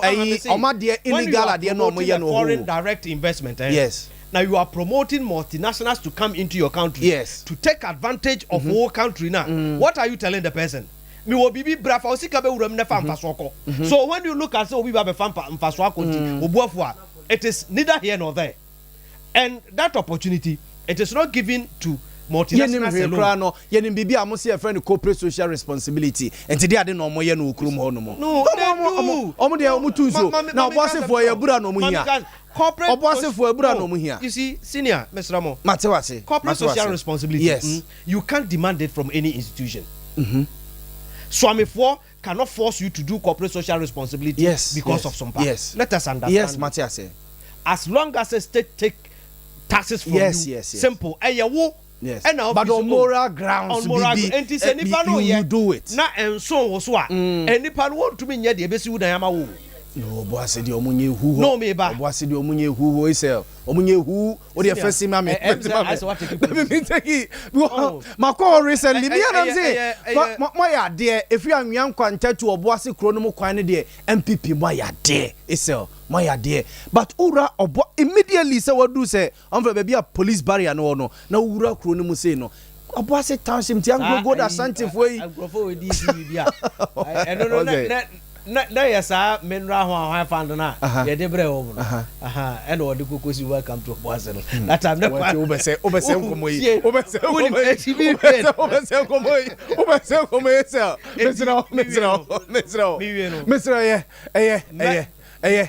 wo se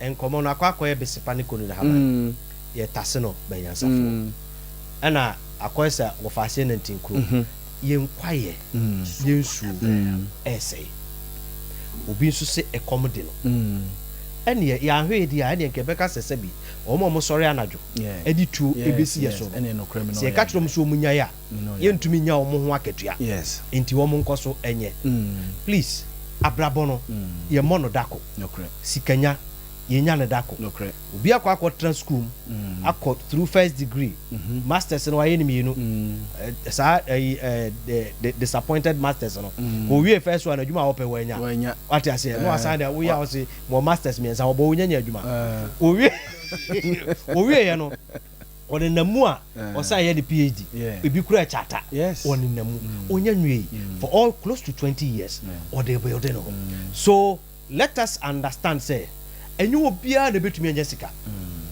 Anna, let me tell you, Sadia will say, Udisina, let me tell you, in because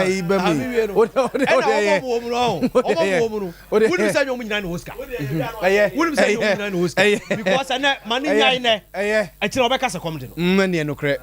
I was for the Michael S. Mel, so in Shiaso constituency, MPP secretary, and not yet in Cano. I'm Prince or no mona. Issue say be our reaction be an enko I say no 5 minutes na me pacho enko the submission is the American say yes okay crime and crime has no expiring date and at every material moment as I see a man and quite a man yeah but so sir report to a special prosecutor indigenous were invite to said they Kwame Kane adaho for more than 2 years. Yes.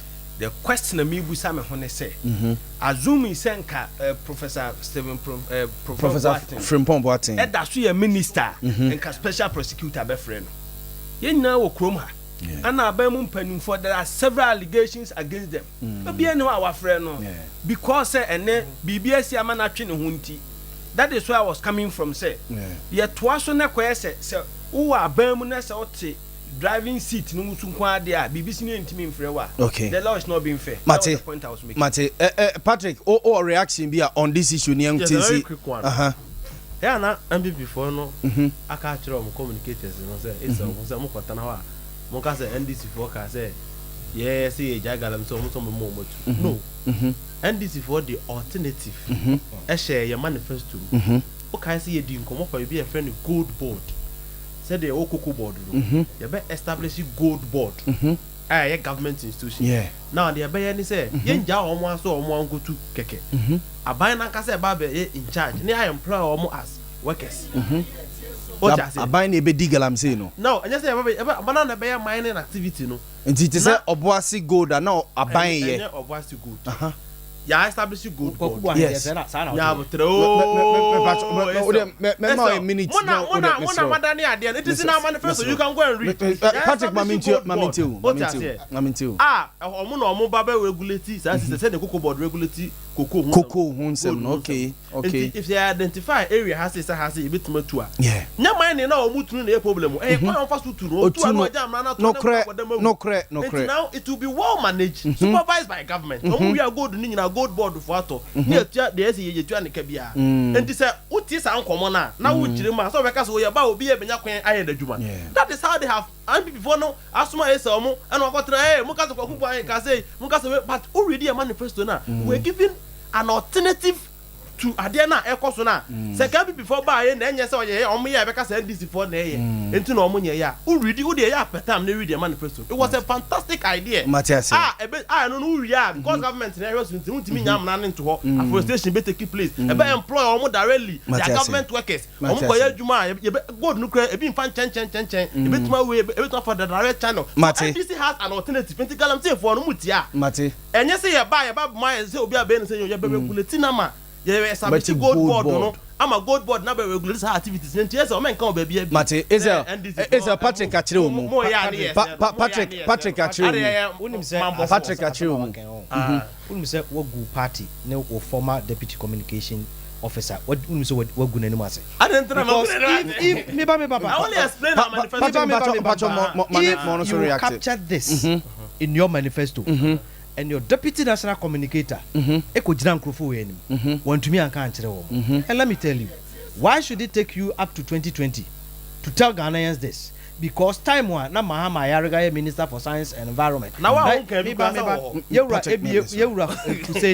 Fuseni no nye Inusa Fuseni no also ye Minister of Lands and Natural Resources.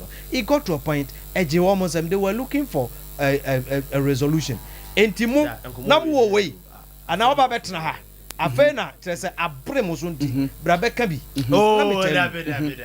yesi Patrick Mesaba agro no be heda if you remember that you won kan jira heda asem we awakan won te da he ni mo ase Patrick Mesaba mpacho Mesaba kwaku bo he ni mo ase ba me dey asem American say fighting say you fighting galamsey menace it should be a collective responsibility. Because mimeti hey godi mentu bida ni ko ni nya madwe se me pe galamsey sikedi right but menace no ni nyina e kan e grofo bi e na ti ba bia de omoye so why should we divide ourselves e wa ha e was say yenso ene e kam omote se e na omote ho no right ehun sa de na omoye na enye okay let us focus on the fighting of galamsey. It's not Mate Patrick a very another quick one. Only say ni edi nkomo about say Obuasi ye developed no Obuasi nko all the other mining o kota kwa we problem pa tax incentive by the mining companies. Tax incentives yes only say new company we ban in 2015 they established a committee Professor Yentua as whatever who was the chairman and we determine say last scale no as 2015 on the report to the government say we too good na a way no 1 ounce be a buying tax $5 also and na new month na di nyina na no omutua company ya oba Obuasi na say ya o tui omu reduce no from 5 about 2 ounces and because of that government will lose $300 million annually as compared to NPS just because you say mines no I don't know I am giving you fact as I'm any fact yes Mr. as my make I know what I'm saying no as we ba me di hu nkomo e ma me document ni na ho pa next week dem la come and put you see me say ya report we Ghana has say and na ban established in 2015 check the years very well say omo a minim say any review I can't tell omo as at the time large scale mining companies in large scale no they way 1 ounce I buy do tax $5 tax also okay when this new company here Obuasi ban yet so from $5 to $2 this is a fact then I would deny about it and because of that we are losing $300 million tax incentive So the $300 million to raw Boasi Kuruma, how best to Johannesburg? So, then a free 5 no, I'm 4, I'm 3, number 2. Mate. So negotiations I know my and I know consistent companies are happening.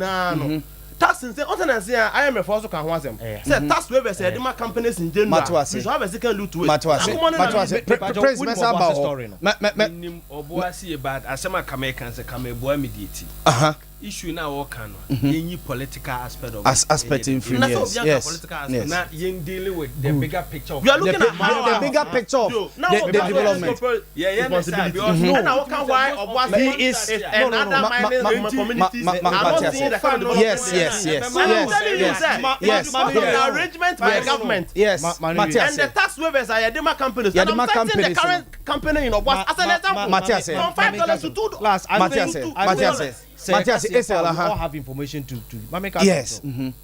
I was in Obuasi, let me hear Jumabi from the 2012 up to 2016. I know what happened in Obuasi. Almost as some person, yes, deep mining redevelopment. Yeah. Right. Yeah. And AGF on because it was costly. Because nobody surface na ama see ya rate of recovery and they made a proposal. So within the next 10 years, give us this tax break because the investment, you know. The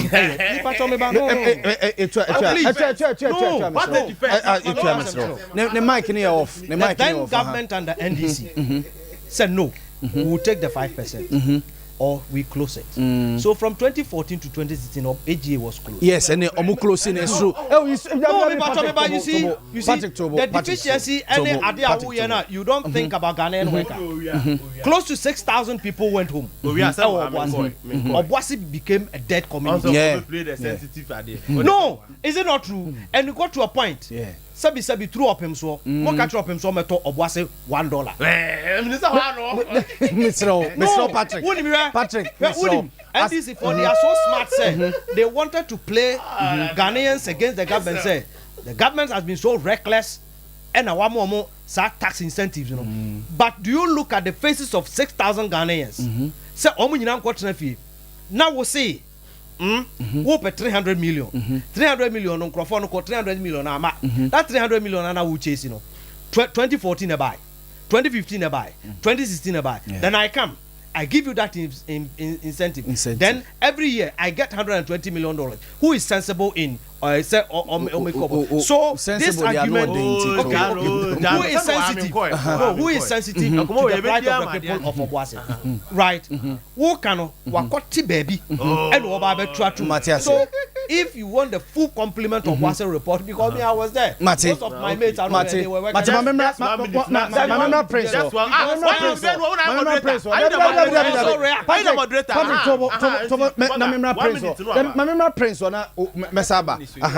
Prince Mbajo Mamiti on this Obuasi issue you're mining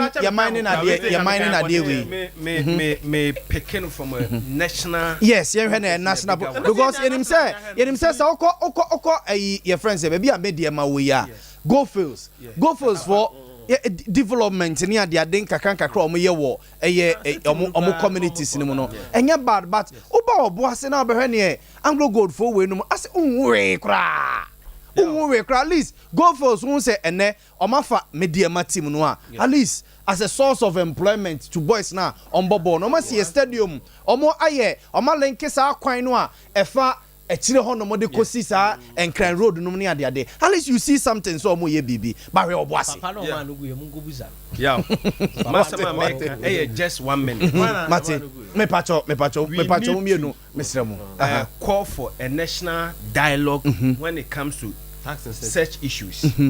And yet, I kind of saying, Obuasi good mines and Ghana, ye all ye quiet discover, you know, mining interest, a womb or mining stick womb, then saying.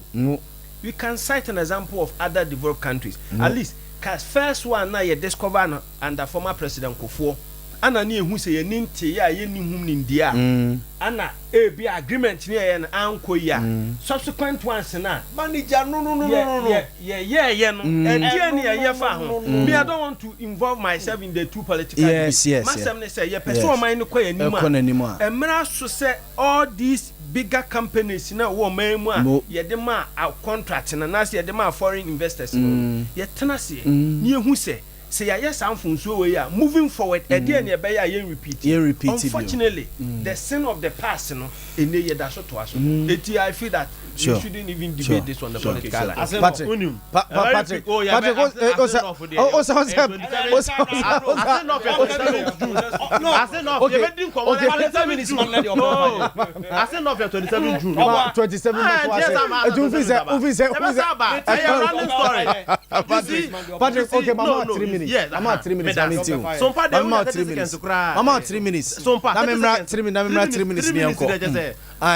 what do me? 30 seconds. Say unim 53 for you. Oh, Dan. Is that all the time keep yourself? Unim senior. Na esa also was saying come on me ma twa baby. Ono ne dey was sini trase.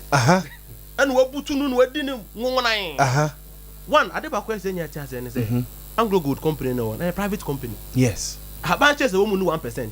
Nti say ma san come on ko form. But mo si see billboard e wo krom in 2016 the campaign say aban ba be ye e friend is saying Anglo Good when you know say it's a private company and you no credit as and NDC company be buy and you say tax nti ye nya no okoe it never happened omo an say company nisi be omo tu akodu no impidi omo hia ne ade they issue the statement can say be the kasa come the ba be kan kire they need to go and come because we do no money some video no nto mo ye we find redundancy o kan wan kan unim ska enkofoje wo wase mo call redundancy ebi mu tika kese mintimi to din wa company na nja wo mo sa akwa ba wudi ho nkomo wo yi ho ni free o ta say enti bebe e ba be duru na afi ye pay investors on discover where then e ba be wuram and they were coming in and out. My point is that say an established law e wo krum say obi o last scale bia 1 ounce we be $5 now man incentive the minimum should be $3 at least we dey 22 but from 5 to 2 don't you see SL I mean be honest we are finance expert don't you see that omo call obey they didn't do a good job for Ghana. This is the point I'm not saying say the mine scenario here human is not relevant but I'm saying that say omo be incentive na say 5 4 3 to 2 I mean that is too much. That is the point I want to make and I'm sure say wa win but because MPP you try and defend it and that because of that government is losing about $300 million senka ye ko 2 crop on $100 million crab buy we could have used it to do a lot of things and he say nyina tia say e ma ban yen ska bia omo fa ye nwamu adwuma ho nti omo nya dia why are we complaining for development and come on SOD say company ni buy and afa ni pa adwuma e ampa enkofo anya adwuma ye enti no because of that taxes na ba ban ho na ban de ni nyina ache o mama omu tua just $2 per ounce na why are you after na nyina sa say complaining say omu nya development to kromo it mean that we are satisfied with the employment so omu nya fa ni power adwuma mu ha ye okay Matias enti that's the point I was trying to make enti the point is that government and all governments not only this government the way you see negotiating what I say when foreign companies yes san hwe ni bi na unim say you 2 oil wo kroma say na ye share wo mkwandu 20%. Mate the Patrick Etua NDC communication team member mamenko Michael Ismail so Michael baby e dia ba bedro ni say take a second look prudent management and now chase 500 million you ended up getting zero obi I will say oye west in negotiation is giving you close to $250 million so then me no to 20 years one also we chase a bigger cake in our wenya and the ono ko chase a small cake in our wenya yem pa to tun sene ni here and 2 prior to 2017 the cry of Obuasi was not about roads or anything the cry of Obuasi was about jobs and bringing Anglo Gold back and no nana Obuasi for ejina and talking about the way we negotiate as far as our natural resources are concerned. On say shasi will be the risk profile, finance for the risk profile, the uncertainty was through. Immediately I discover oil. Omomdi can buy or Mampenita Dako for AADB. Now Bakrana, I was so young Ghanaian partner. Now we'll take Nikra Ghanaian partner no and NDC before so EU group. Almost selling almost shares. You know, and subsequent discoveries or sour wells, and no one was negotiating. but they ended up selling it among themselves. Sadly, we see Franklin Kujo through Imani came out boldly. Say NDC, they are selling oil blocks to their cronies like cake. Wow. What you assume? So they sold it and among themselves, held it. Then Obudra, they are reselling it. Yes, I know what I'm talking about. But moving forward, Mamimfa Asen of Kakradium good. A minute too. 3 minutes in right?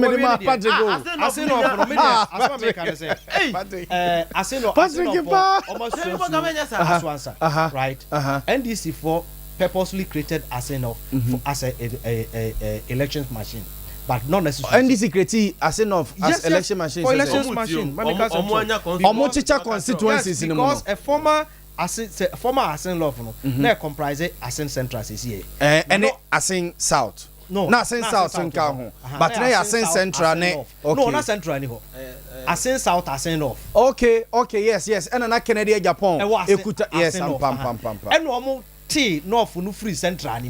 India be Central and North. Okay. And about virtue say baby na honorable Canada Japan want to know. Asen Fusu obefa ho. Because NDC felt say you share the electoral discourse na omo gu praso kushia anyways dance omo to abamaye and omo teye from 2012 they won say a formula ye won eye dia sa constituency we buy dia waye mpuntu djuma wo pa anameboa NDC for e kan say ye by elections di ena modern machines akwakoso so be it no problem say astrotef for but mumu create ye no ya ntoba adentina na odwuna ase no for ho a enka ye ba beto aba no one farm machine akwakoso akwakoyo so ye de we will continue say be developmental projects amagana for the home faso ase no for the home faso you already create a constituency to benefit your numbers, but not through the work. They did the Michael Esel Mills. President,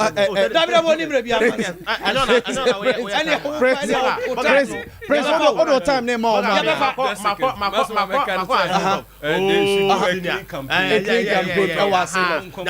okay, I said no. 1 minute. Hey, one day so I can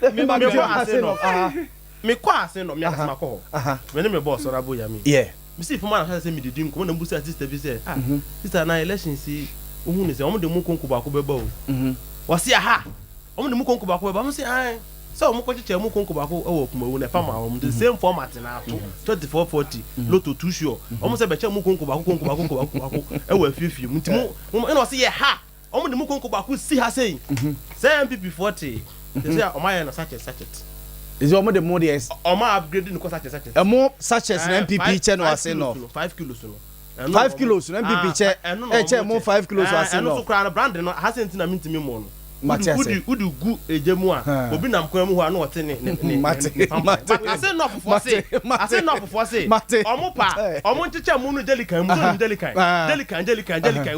obi ameze delican so on beto etia omo omo dia omo pe that question na the idea na ye omo ya and they will prove it on 27 Yankrateni 113 projects since 2017 ewo asen off you do fie ho ana kromo you do one ma 113 projects ewo asen off sa school we dormitory be see ye be see sa nsuo we ye ne de bae astrotef we ye ne de bae hospital we ye ne esi ekwan we ye ne etwa intermediate when that say this propaganda and one cap no one that is immaterial for one krata ko developmental projects at time akoti asen of 2012 no we end wo hono for good krata so observe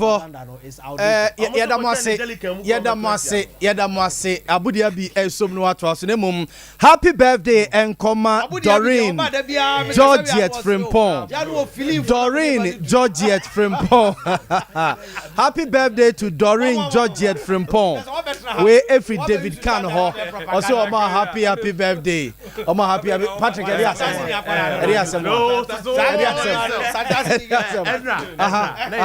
me ma be birthday yes so fantasy ni akoda bi enfino enra ma be birthday what's up try ba me twadro Your friend no. Me friend Efia. Man, my mission. Okay, wo dey okay, man Efia e wa he. Oboase. Na Santa Fe.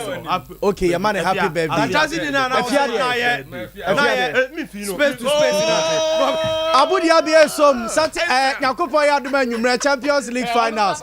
Ye de commentary ni bibia ebebrem abu ye. Meba ho ntimi pam me. Meba ho. Obeye.